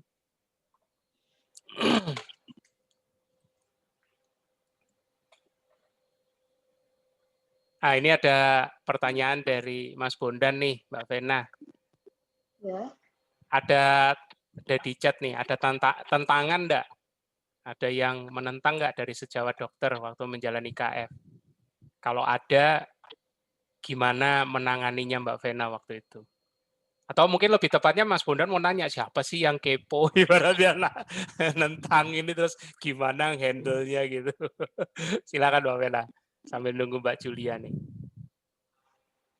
Kalau dari beberapa teman sejawat itu, Mas, ada yang memang mengakui bahwa kalau artinya mereka tahu basicnya bahwa mengkonsumsi karbo itu memang nggak baik gitu, Mas. Tapi memang untuk mereka melepas karbo itu yang sulit gitu. Jadi masih benar yang kata Mas bilang, takut lemes, takut nanti hipoglikemi, seperti itu, Mas. Ya kalau saya sih jelasin ya sesuai apa yang saya pelajari ya, Mas ya. Saya bilang sih memang kalau mau lepas karbo tidak harus bisa lepas, tapi bertahap saya bilang. Jadi misalnya dia biasa nasi 1 piring, ya dikurangi aja separuh gitu. Kemudian dari separuh dikurangi 1/4 sampai pada akhirnya dia bisa benar-benar lepas dari karbo. Cuma memang mindset mereka itu adalah itu tadi Mas, karena nggak begitu paham, jadi mikirnya takut nanti kalau lemes gimana. Gitu. Kan kita butuh gula. Nah, seperti itu. Ya, saya sudah jelaskan juga, tapi ya itu tadi ya. Karena masih mungkin belum terbuka ya. Jadi ya udah. Seperti itu gitu. Intinya mereka takut Mas, takut kalau lemas. Iya, takut lemas, terus ya itu tadi melepas kenyamanan itu ya, mungkin agak sulit. Tapi kalau dipilih langsung ya pingin gitu. Jadi saya juga sulit Mas, ini gimana ya? Gitu. Diajarin juga. Jadi nanti dicoba. Nah, ada yang bilang ruwet lah segala macam ya. Seperti itu Mas. Iya, tadi Mbak Vena kan juga cerita waktu pertama kali terima protokol, aduh banyak banget, ribet. Ya, betul. Iya. Apalagi ada kata-kata amunisi, Mas. Kayaknya, wah ini amunisi kan ibarat mau perang ya. Berarti saya harus siap semua ini, gitu. Tapi akhirnya saya tanyakan, nggak harus semua sih. Jadi saya waktu itu cuma modalnya VCO aja, Mas, yang saya siapkan waktu itu. Tapi menarik waktu tadi Mbak Vena sharing itu cerita yang membuat benar-benar membuat Mbak Vena tertarik itu adalah kata kuncinya fasting ya. Kenapa ya Mbak ya? Ini jujur jarang buat apa itu banyak orang apalagi newbie itu tertarik dengan fasting. Rata-rata kan ya Mas Tio aja ngakuin KF Challenge atau KFC itu kan menarik karena estetika, ya kan. Tapi ini Mbak Vena sekali lagi aku ya rada amazed tadi. fasting loh. Jarang-jarang orang tertarik gara-gara fasting ibaratnya. Bisa mungkin lebih diceritakan Mbak kenapa membuat tertariknya. Selain mungkin karena puasa itu ya pasti menahan diri, tapi kan buat orang yang apalagi temennya Mbak Vena kan sekeliling takut lemes. Mbak Vena apa nggak takut lemes ibaratnya atau gimana? Ya itu tadi Mas, sebenarnya daya tarik dari kata puasa. Jadi ya karena pikiran saya itu kan BB Mas, BB, jadi berat badan saya ingin turun. Jadi pemikiran sederhana saya waktu itu kalau saya puasa berarti kan saya bisa cepat motong kalori nih ceritanya Mas, jadi karena jarang makan. Itu aja sih gitu. Terus akhirnya ya saya sering ikut juga sih TFH dan SFH juga. Ya akhirnya lebih tahu lagi manfaatnya apa gitu loh dengan puasa itu gitu Mas. Jadi itu awalnya berawal dari itu. Nah, ya jadi karena saya ngeliat kok ini fokusnya ke fasting ya. Nah, saya tertarik Mas. Karena memang tujuan awalnya adalah masalah berat badan. Seperti itu. Jadi tetap ada kepikiran takut lemes juga, tapi ya diterabas saja ibaratnya gitu ya. Ya, karena ada kata 16/8 Mas. 16 jam puasa, 8 jam jendela makan. Saya mikir, waduh, 16 jam nih saya kuat apa enggak gitu. Tapi setelah saya baca lagi, ternyata kan hitungan 16 jam itu Mas, ya setelah kita menutup jam makan ya, jam 8 malam itu. Jadi tidur pun itu sudah dianggap hitungannya adalah puasa. Seperti itu. Ya memang iya. Bener, gitu Mas. Saya awalnya 16 jam itu saya kaget, aduh 16 jam saya puasa gimana ya? Saya bilang, saya takutnya nggak kuat. Nah, tapi setelah saya pelajari, oh ternyata 16 jam itu sudah dihitung dari jam kita yang tidur malam. Jadi ya udah. Jadi gini, jadi gini loh. Jadi gini, fasting itu digunakan sebagai healing dan demanding. Jadi gini, kenapa fasting is the healer? Karena orang nanya, Mas kenapa sih kok bilang fasting is the healer? Ketosis is the keeper. Artinya gini, fasting itu ialah jendela healingnya manusia. Healing itu memiliki dua arti. Healing itu healing dengan create demand dan fixing. Nah, jadi kalau fasting saat kita terjaga, itu kita muncul autofagi dan sebagainya, dan pada saat kita fasting kita olahraga, kita itu meng-create demand-nya. Kita meng-create demand-nya untuk ada something yang dirusak. Misalnya gini, olahraga merusak sesuatu. Berarti create demand untuk minta diperbaiki. Katanya gitu. Olahraga di saat puasa ya.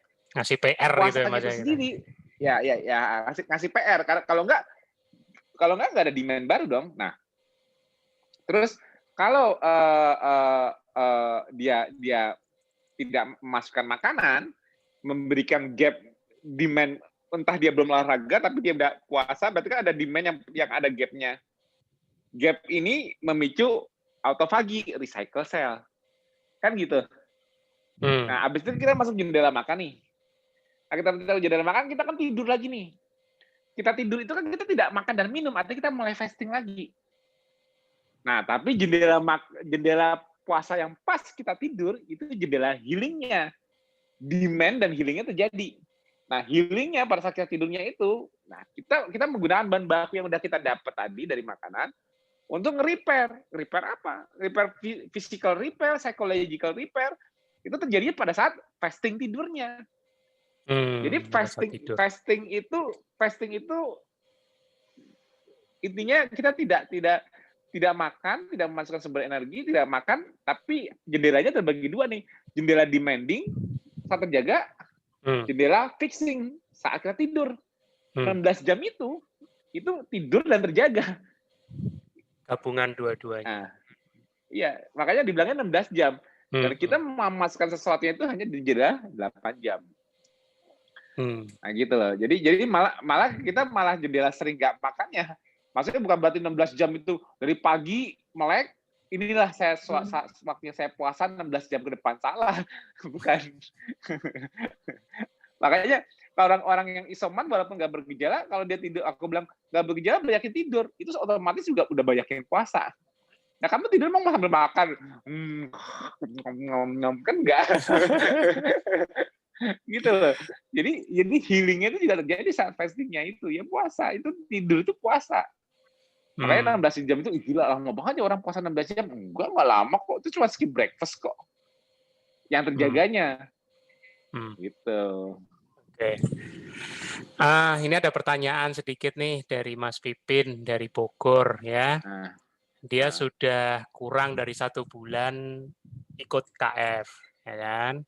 Kemudian bersamaan dengan COVID ya, bersamaan kena COVID bukan dengan COVID, bersamaan kena COVID positif ini kayaknya. Oh, positif COVID. Alhamdulillah sudah negatif, nah berarti benar. Sekarang sudah negatif, sudah merasakan manfaatnya KF, berat badan turun, badan lebih ringan. Riwayatnya ada diabetes, hipertensi ringan, dan asam urat.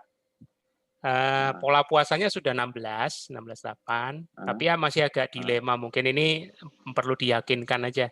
Harus makan apa yang aman, plus di sekitar mata terlihat pucat. Padahal istirahatnya menurut Mas Pipin cukup.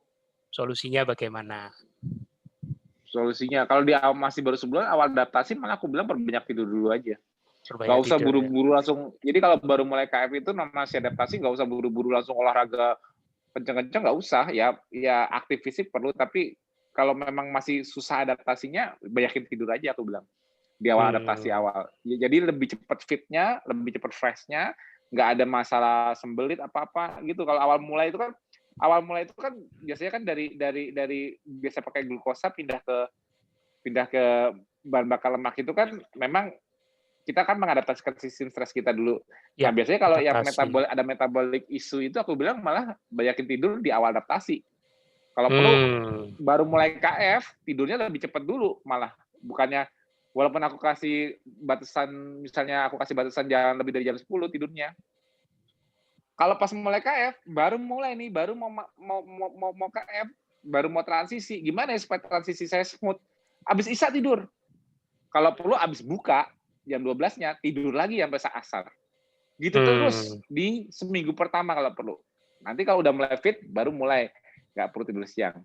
Baru mulai, ya kalau bisa sih, kalau abis isya langsung tidur sih, jadi kebiasaan itu malah bagus. Tapi ya bisa lah, agak kurang dikit. Tapi udah adaptasi ya, itu kuncinya kayak gitu. Jadi kalau aku bilang, tips paling gampang untuk membuat smooth adaptasi ketosis ialah di awalnya, bagi yang memang punya isu, seperti dia punya metabolic issue, ada riwayat penyakit tertentu, aku bilang paling di awal justru malah banyakin tidur. Bukan usah langsung buru-buru, oh aku belum olahraga. Ya nanti kalau udah olahraga itu bukan saat bergejala, olahraga itu saat fit. Kamu fit, kamu olahraga, jangan mager gitu. Berarti ada kemungkinan puasanya kalau bisa diperpendek aja nggak apa-apa ya? Enggak, kalau dia kan memang udah 16/8, tapi ya, banyakin tidurnya aja. Tidurnya dipercepat. Tidurnya abis isya tidur, terus kalau bisa abis jam 12 tidur dulu, terus minumnya juga dijaga. Tanyain ada kendala sembelit nggak? Kalau ada kendala sembelit, segera perbanyak tidurnya. Gitu. Kalau makan apa yang aman ya hewani aja ya. Makanan yang aman makanya ikan, telur, ayam, daging. Jangan hitung-hitung rasio, jangan ada stres makanan. Udah di rumah apa gini.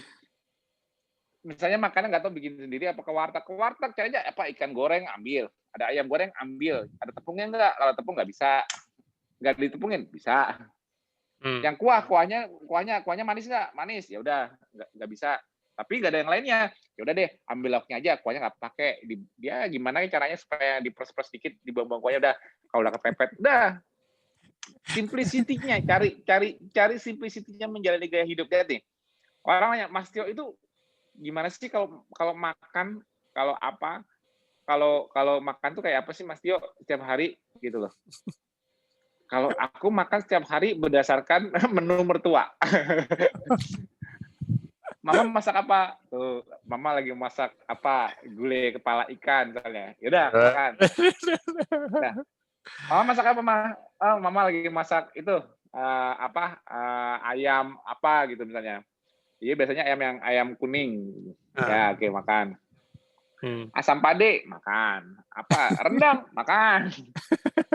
Bilang gitu. Nggak harus ada rendangnya, ada ininya, ribet amat. Aku tiap hari makan tuh kayak aku makan nggak pernah pakai hitungan, nggak pernah pakai apa. Makan ikan dimakan semua. Makan rendang dimakan semua. Kalau lagi makan steak, dia nyarinya aku yang berlemak, yang memang enak, ada lemaknya, aku nggak bohong. Sop buntut, aku juga suka. Di buntut, makan. Ada bebek, makan. Ngapain pusing? Ada yang kurang nggak Mas Adi di situ?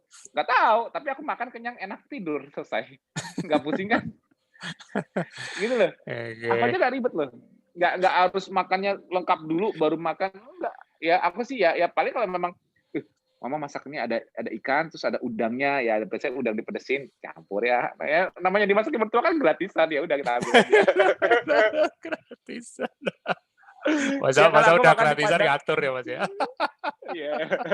Masa udah dimasakin mertua, ya sorry ya, bantu kesayangan, jangan iri.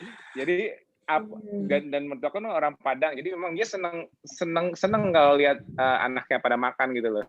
Ya, dia senang bilang gitu, udah makan gitu, bilang ya udah makan aja makan gitu, misalnya ayam hijau gitu, makan dah, ambil 3 mah ya, ada telur dadar ambil dah, makan dah selesai, nggak ribet. Aku tuh orangnya bener-bener deh kalau makan tuh nggak ribet. Coba kalau yang udah sering datang ke seminar KF ngasih makan aku gampang nggak? Udah apa aja taruh aja sini makan.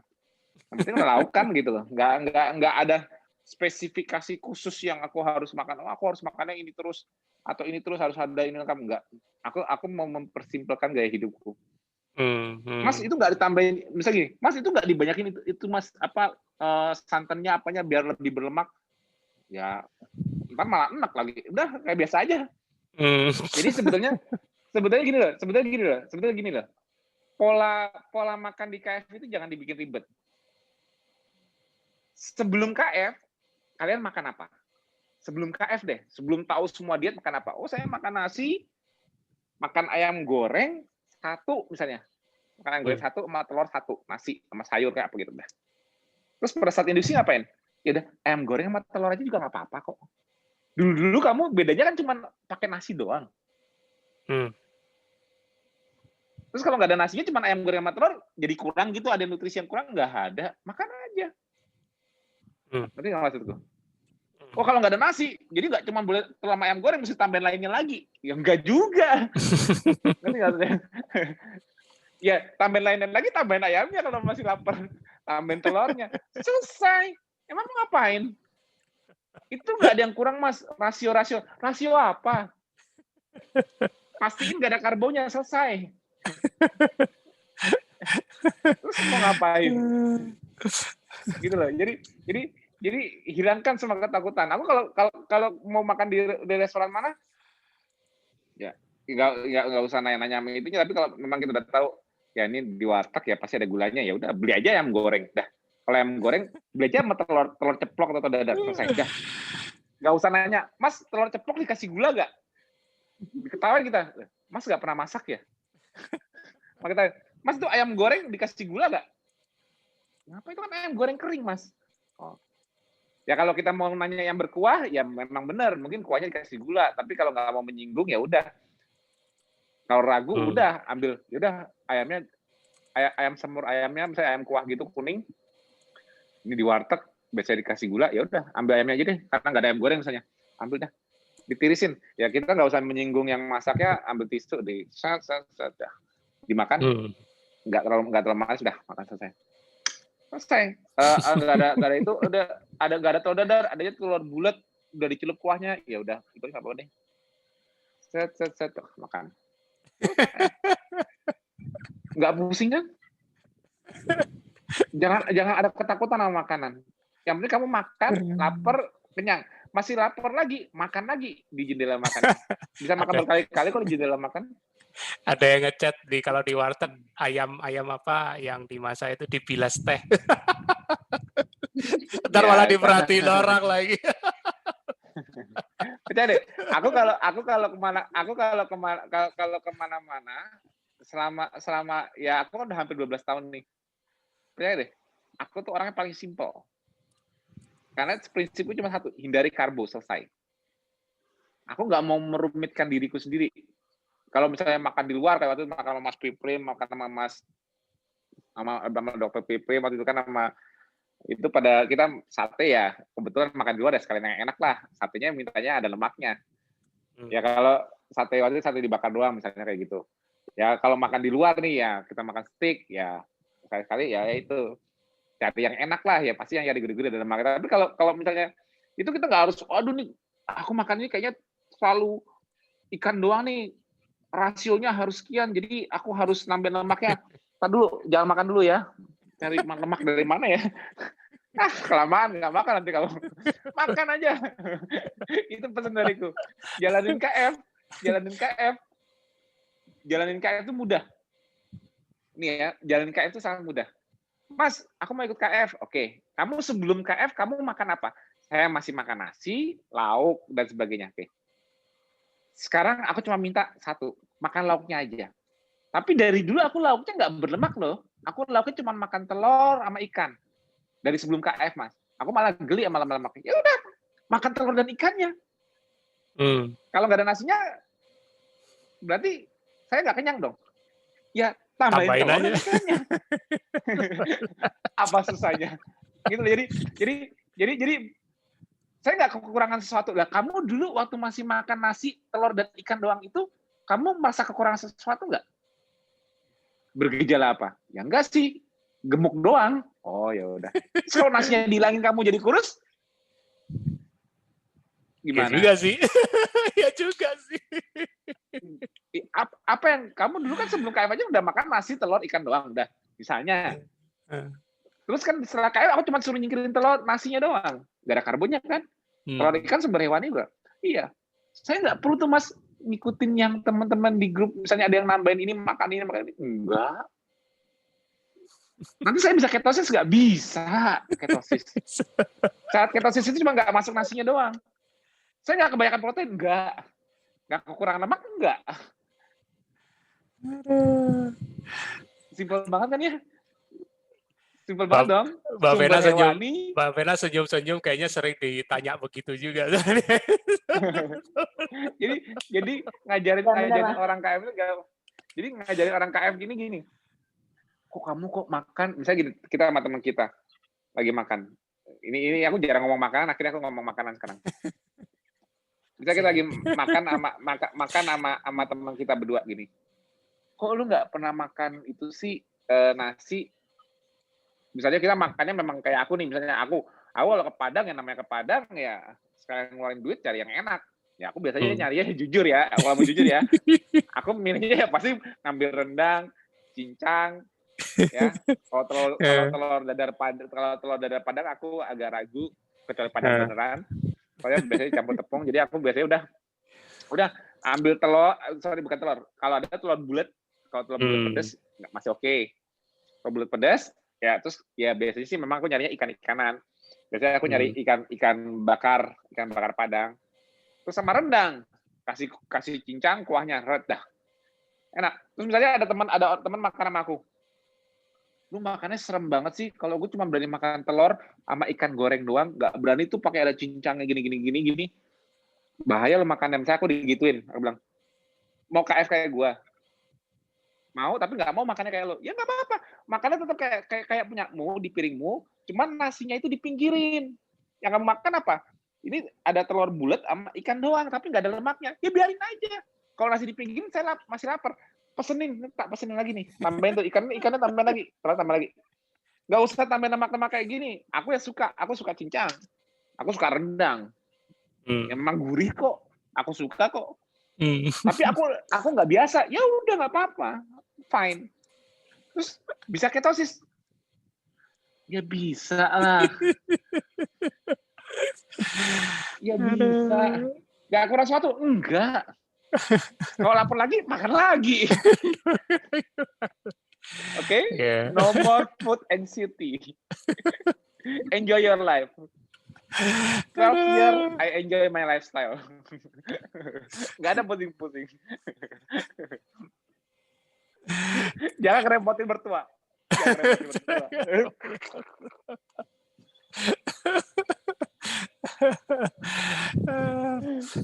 Mbak Vena ngalamin enggak di apa itu? Kalau teman-teman kemarin ada yang sempat ngalamin gini. Udah nggak asik lah sama kamu, udah susah nyari makanan yang seirama atau sama gitu. Ada ngalamin gitu nggak, Mbak? Iya, Mas. Jadi mereka sudah tahu sih.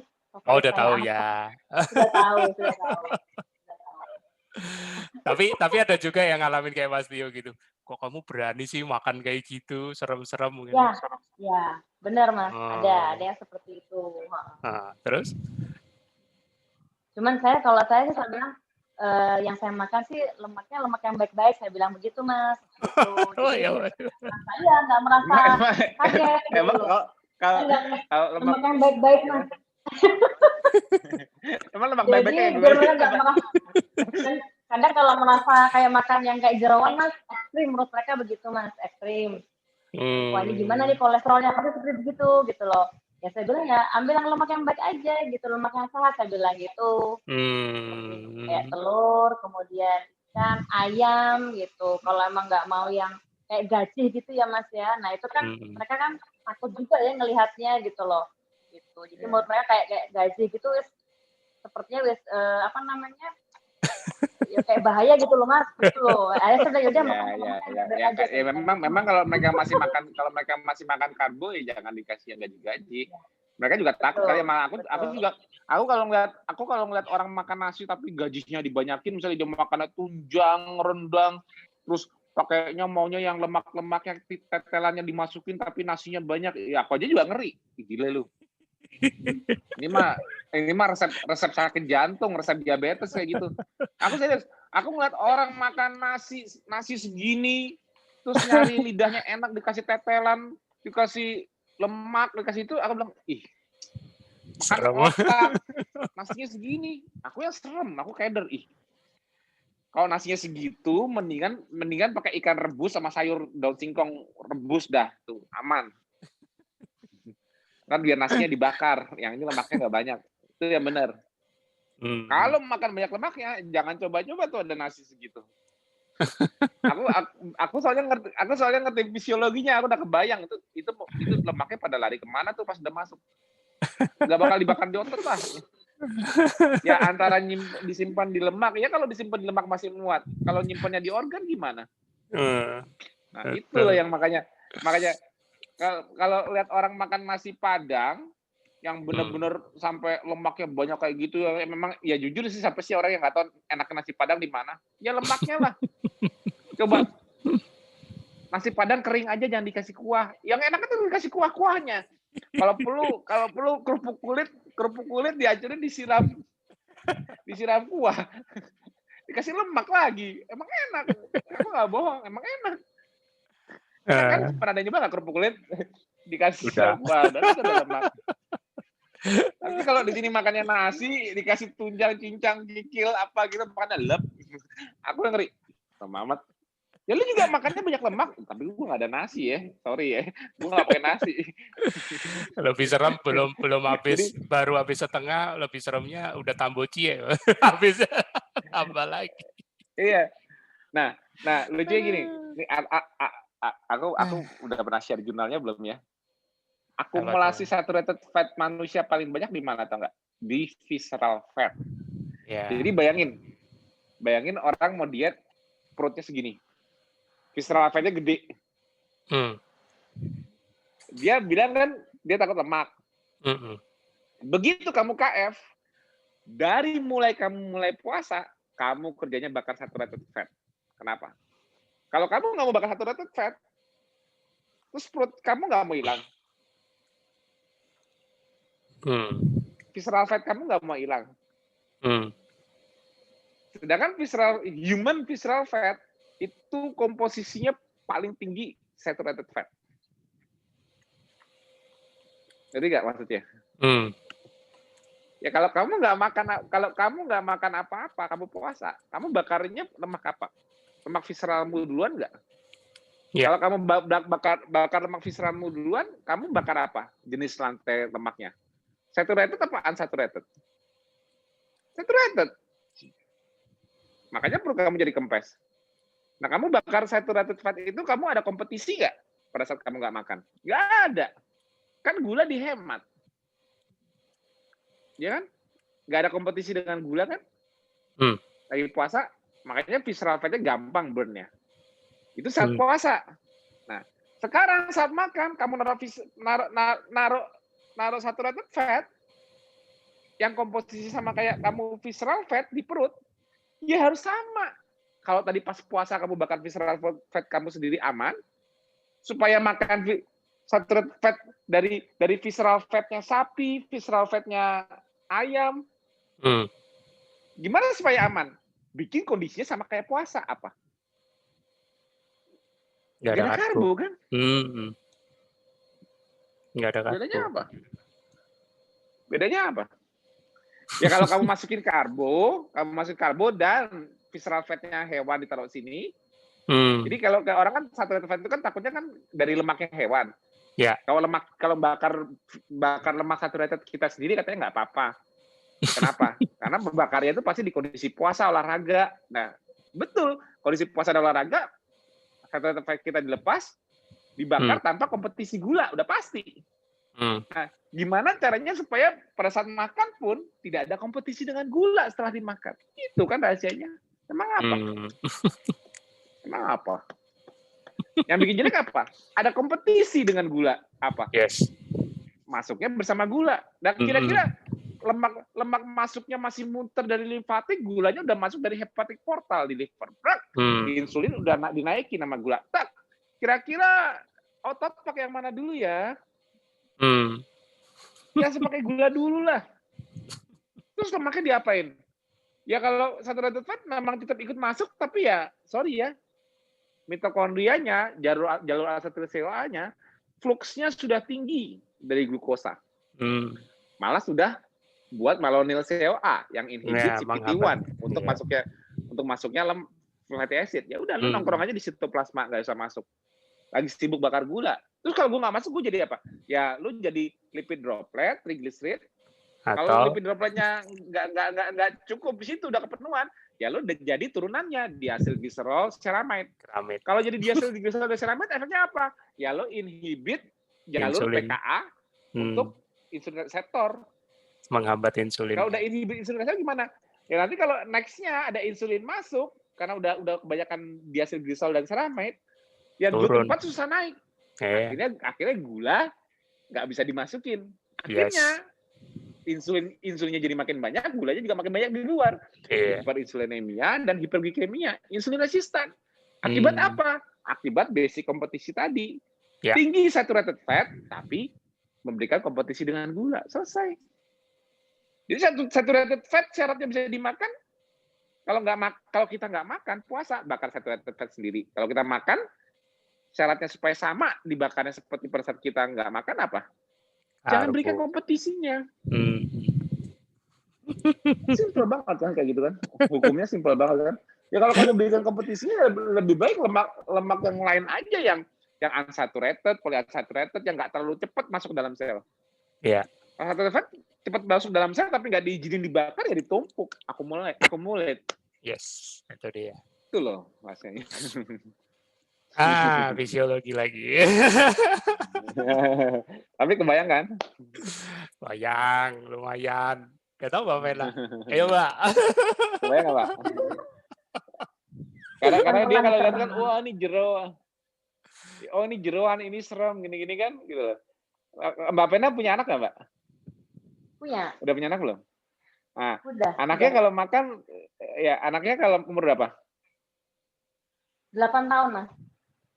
8 tahun. Coba kalau makan, pernah nggak jujur dikasih makan ayam ada jeroannya, dia milih mana? Nah, kebetulan dia ikut saya sekarang, Mas. Jadi, senangannya dengan hewani, Mas. Bahkan kemarin sempat minta nggak usah nasi gitu.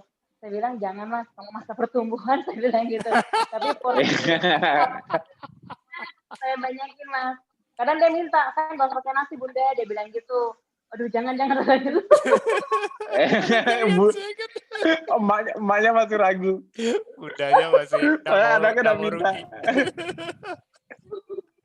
Tapi enggak, aku mau nanya pilihan lauknya, dia cara milihnya gimana Mbak? Dia suka apanya? Dia suka yang paha, Mas. Suka ayam itu paha. Terus? Yang terus apa lagi? Paha. Terus? Ya, terus? Apa namanya tuh? Rempelo. Ampela. Ya, terus. Itu udah itu, Mas. Kalau daging nggak begitu dia, Mas. Ya, dia tahu nggak? Dia nyarinya apa? Telur. Nah, dimakan semua kan telurnya nggak dipisah-pisah kan? Ya dimakan semua. Nah, ya terus apalagi kira-kira yang dia suka dari hewan nih? Ikan. Nah, ikan. Ya kan? Nah, Ya. udah nggak? Dia makan sesuai apa yang dirasakan lidahnya, mana yang gurih. Betul. Ya. Paha, sayap gurih nggak? Gurih. Rempela gurih nggak? Gurih, Mas. Iya.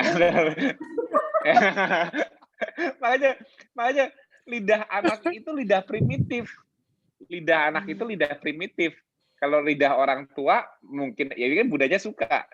Buktinya teman-teman budanya banyak yang takut tuh. Teman-teman budanya banyak yang takut kan, dikira aja lemak jahat dan lemak baik. Padahal mungkin teman-teman budanya anaknya juga makannya juga nyarinya yang pahanya, sayapnya, atau apanya dimakan, jeroannya apanya dimakan aja kan. Benar nggak? Makannya nggak pakai mikir-mikir kan. Kenyang, makan, ya memang itu rasanya gurih, enak. Dikasih telur puyuh juga suka. Dikasih uritan juga mungkin dihabisin, dimakan. Kalau ada bajela dikirimin uritan juga dihabisin sama dia. Ngerti nggak? Jadi palatabilitas lidah nggak bisa dibohongin. Jadi manusia itu sudah dikasih lidah untuk nutrient sensing. Dia mencari nutrisinya itu dengan lidahnya, bukan dengan ilmunya dulu. Anak Mbak mencari nutrisinya bukan dengan kepalanya. Mah, aku mau makan ini, Mah, ya. Rasionya benar. Karena ini mengandung ini loh, Mah. Mengandung ini. Ih, Dedek pinter ya. Enggak. Si Dedek makanya, kenapa ambil ini? Enak, Mah. Gurih. Enak. Betul gak sih? Polos ya? Polos. Ya memang kepolosan manusia itu yang menjadi acuan bahwa manusia itu bisa mensensing nutrisinya dia sendiri. Sama kayak aku. Ya kan? Aku bilang, wah aku suka ini. Ya aku memang jujur aja. Lidahku memang suka yang gurih. Sebelum KF pun juga aku suka yang gurih. Ya plus manis juga sih dulu. Maksudnya karena aku memang obes. Tapi ya lauk lah nomor 1. Maksudnya lauk itu memang yang paling siapa sih orang yang nggak mau makan lauknya banyak? Coba gini ya. Makan nasi, walau zaman orang makan nasi. Kalau bisa lauknya banyak, seneng nggak? Biasanya makan cuma pakai ayam 1, ini bisa ayamnya 3. Gitu. Seneng nggak katanya? Bohong ya, nggak seneng siapa sih? Demen banget. Kalau bisa lauknya banyak dong. Sama kan kalau bilang, makanya, Mah kalau bisa, gak usah pakai nasi deh, lauknya banyakin. Ya kan sama juga kayak gitu, makanya itu normalnya insting. Makanya dari situ juga aku ngajari cara makan di KF, aku bilang jangan diribetin. Apa rezekimu hari ini bisa kebeli apa, makan, kenyang, dah selesai, tidur. Kalau ngantuk tidur, selesai, nggak usah ada anxiety, tidur. Besok rezekinya apa? Besok ganti ikan, nah makan lagi, dah makan, kenyang, tidur, dah. Yang nggak bagus itu kalau makan aja nggak enak rasanya, baru makan udah keburu enak, akhirnya malah tidurnya jadi nggak bagus, ya itu udah beda itu jatuhnya. Karena itu udah fisiologi yang terganggu sehingga makannya pun jadi tidak sempurna. Penyerapan gizinya juga nggak sempurna. Yang ada juga mungkin malah diare. Nah, yang penting kuncinya itu ialah kita mensyukuri makanan kita, makanan yang kita punya hari ini, makan kenyang, bersyukur, istirahat, tidur. Tidak ada anxiety macam-macam. Tidak ada anxiety makanannya, tidak ada anxiety nggak bisa tidur. Aku bisa tidur nggak ya malam ini? Nggak usah dipikirin. Malah nggak bisa tidur nanti kamu. Kalau takut nggak bisa tidur, malah nggak bisa tidur. Relax saja. Enjoy your life. Oke. Moga-moga nanti anaknya Mbak Vena bisa lepas nasi ya. Walaupun mamanya masih jangan dulu nih. Tapi enggak apa-apa. Enggak apa-apa. Bukan ini. Tenang aja. Mas sekarang dia lebih dominan lauknya itu lebih banyak. Dia mintanya seperti itu sekarang, Mas. Iya. Ya, memang berarti dia mau pertumbuhan itu, ikutin. Iya. Lagi anabolik, betul. Iya. Ikutin, kasih ikan, telur ayam, supply dia butuh, dia nambah ototnya apa semuanya pertumbuhan itu, ikutin. Benar, Mas. Jadi Aku telur 2 kilo itu bisa balapan nih sama anakku, Mas. Dia suka soalnya. Betul. Telur 2 kilo. 2 kilo balapan kita, Mas. Balapan. Terus diajar, mumpung masih kecil, diajarin suka ikan, Mbak. Dikasih variasi, lele, terus ganti gurame, apa. Jadi ikan itu jangan dibikin anak itu biasanya kan suka boring. Ikan, kan kalau aku bilang nih, kenapa aku suka ikan, kenapa? Karena ikan itu variasinya banyak. Ya kalau ayam paling larinya abis itu bebek. Bebek abis itu larinya apa? Misalnya burung. Tapi kalau ikan tuh aku sukanya apa? Karena aku bisa ganti-ganti. Aku bisa ikan tongkol, besok ikan kakap, besok ikan kembung, besok ikan lele. apa, tuna, apa macam-macam. Pokoknya ikan itu banyak variasinya. Jadi kayak kalau aku pikir kalau buat anak-anak itu jadi kayak ada varian. Bisa bikin ikan teri pun nggak masalah. Bisa nanti itu, jadi sumber laut itu luas gitu. Bisa, apa-apa nanti udang, cumi. Pokoknya ya ikan sih sebetulnya paling bagus sih. Ikan-ikanan dan pokoknya kadang-kadang orang bingung nih ngasih variasi di makanan apa ya biar nggak bosan ya. Ikan-ikanan itu paling banyak loh. Kalau misalnya kan bosan ayam-ayam, karena orang suka nanya ayam-ayam terus. Habis ayam, habis itu telur. Bisa bingung gitu. Aku bilang sih jarang orang lirik dunia ikan ya, maksudnya dunia laut ya. Karena kalau aku pribadi, aku lele. Nanti besok apa ya? Ikan pindang, kakap, kakap, bandeng, ikan mas.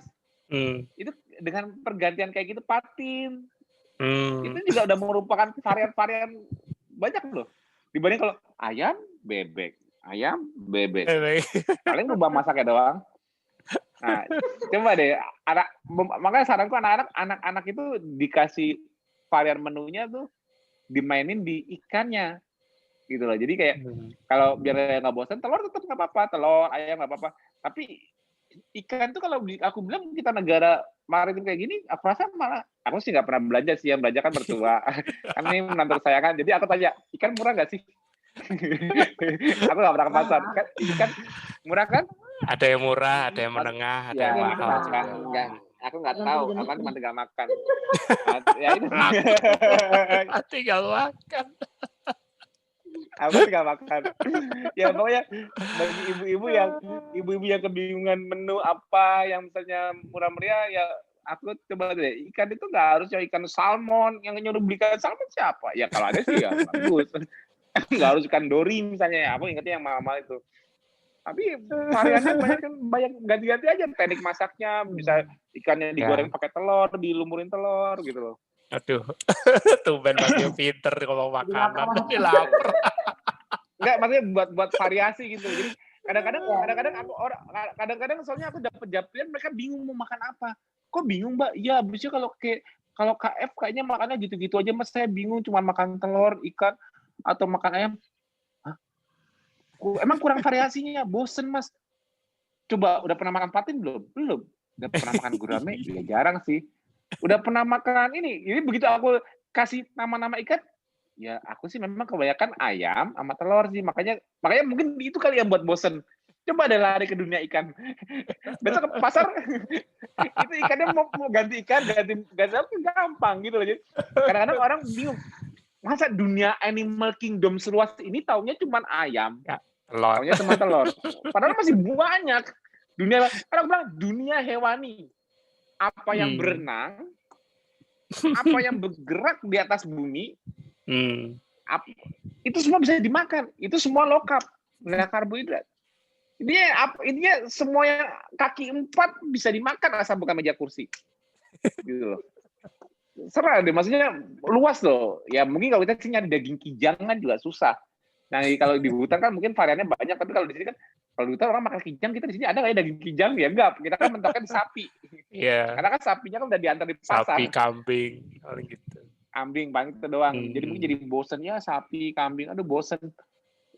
Kalau aku rasa mungkin kalau di dunia perkotaan ini kalau memang sapi dan kambing jadi patokan dasarnya kaki 4, ya coba aja main di ekor-ekoran alias main di ikan-ikanan. Jadi merubah variasi dari makanan. Kalau aku bilang, soalnya aku nggak bohong, banyak yang merasa katanya jenuh. Ya. Aku aja nggak pernah jenuh kok. Aku aja kadang-kadang bisa makan yang sama sampai seminggu 2 minggu. Misalnya mertua nanya, "Yuk mau makan apa?" Ya apa aja sama kayak kemarin nggak apa-apa deh mah. Gitu aja. Nggak bosan? Nggak. Ya. Nggak So, ngerepotin kan? Nggak ngerepotin kan? baik kok, menantunya baik. Iya. Udah dimasakin milih lagi. Jangan pinjam mertua gue ya. Kadang-kadang untuk ngingetin varian aku selalu bilang, Mbak suruh milih aja darat, laut, udara, tinggal dipilih. Bilang itu Iya, banyak. dipilih Ya aja. kan. Banyak gitu. Aku Jadi kadang-kadang bingung jangan ngasih variasinya. Kalau aku sih jangan memang orangnya bener. Jadi kadang-kadang nih kalau malam minggu nih sama Lina bilang gitu, yang udahlah misalnya habis keluar dari sama Mas Alif, sorenya mau buat makan malam kan misalnya aku dari mana gitu, dari GI atau apa, udahlah biasanya kan ke rumah mama dulu, tapi ini bilang udahlah kita ngambil makanan dari luar aja. Ya udah aku paling daripada bingung udah bebek selamat. Udah ngambil bebek selamat, bilang bang beli bebek selamat, bawa pulang. Udah selesai. Gitu loh. Jajan gitu loh. Misalnya kalau mau jajan yang simpel-simpel itu banyak kok variannya. Maksudnya jangan pusing lah kalau makanan di KF mah. Simpel banget. Serius nggak bohong, simpel banget. Ya apa dimakan makan, yang penting nggak ada karbonya. Enak sama ini nggak usah dimakan. Siap. Iya gitu loh. Nggak usah bener-bener nyontok plak seperti ini. Pokoknya ininya nggak. Sebelum KF kalau kamu apa itu yang bisa ditelan, itu yang ditelan. Kalau yang nggak bisa nelen yang model baru nggak usah dipaksain itu. Model Intinya baru. nggak ada karbo. Ya takutnya misalnya gini, ada model baru, aku nggak pernah makan tunjang, disuruh pengen makan tunjang, aku harus makan itu nggak ya? Ya nggak ada yang maksa juga kok gitu. Oke, Mbak Vena, Ya. monggo closing statement. Silakan Mbak, ayo. Apa ya Mas maksudnya? Bingung. Ya pokoknya kalau saya pribadi saya bersyukur ya Mas bertemu dengan metode yang pas buat saya. Pada akhirnya saya menemukan nyamannya ber-KF itu seperti apa gitu Mas. Gitu. Dan saya juga bersyukur sekali dalam KF ini kita ada TSH, ada SFH, jadi menambah ilmu kita juga di sana Mas. Saya secara kalau ilmu fisiologi terus terang saya juga minim sebenarnya Mas, tapi berkat SFH itu juga saya pelan-pelan saya juga belajar bagaimana Jadi saya sekali lagi saya mengucapkan terima kasih kepada Mas Tio sebagai founder KF dengan ilmu yang sangat luar biasa. Saya akui jempol kalau belum founder Mas Tio. Ilmunya luar biasa. Saya kadang nggak menjangkau sampai ke sana, bener. Oke. Iya, thank you Terima kasih banyak Pak pujiannya. Mas Tio, Mas Budi. Ya, sama-sama. Kalau Mas Tio udah simple closing statement-nya. Jadi bikin ribet KF. Udah gitu. Jangan dibikin ribet, makannya udah itu aja. Iya, jangan dibikin ribet. Pokoknya ini cuma fasting, moving, relaxing, feeding, sleeping. Selesai. Repeat. Nah, jadi fasting, moving, relaxing, feeding, sleeping. Repeat. Ulang lagi. Fasting, moving, cycle-nya gitu aja. Ya, siklusnya jangan harus ada komplit. Yang kurang satu dari setiap cycle. Ya. Yes. Perhatikan semua siklusnya. Ada problem berarti ada kesalahan di salah satu siklusnya. Ada yang berlebihan, akhirnya ada yang jadi kurang. Ada yang kurang, akhirnya jadi ada yang berlebihan. Pasti dari 24 jam pasti kan gitu. Kan 24 jam itu kan suatu cycle 24 jam. Betul. Mana yang terlalu berlebihan, akhirnya mengurangi yang lainnya, atau mana yang kurang, melebihkan yang lainnya. Tapi mana yang membuat something yang kita harus perbaiki dari cycle, dari 24 jam cycle. Jadi cari clue-nya itu dalam 24 jam cycle itu. Oke. Jadi bukan hanya dalam cycle tertentu. Gitu. Thank you Mas Tio. Saya lagi thank you juga Mbak Vena yang sudah mau berbagi waktunya malam ini ya. Makasih banyak Mbak Vena. Walaupun tanpa presentasi tapi tetap mencerahkan ya. Baru nemu orang yang tertarik dengan KF karena fasting. Oke, thank you juga untuk Mas Tio yang masih setia selalu mendukung lewat TFH. Ya, kita masih ada lagi 1 kali sesi TFH hari Sabtu. Ya, teman-teman jangan lupakan tunggu pengumuman dari Mas Tio pada saat di wall Facebook dan juga di grup-grup WA KF dan juga Telegram. Terima kasih, sampai jumpa dan selamat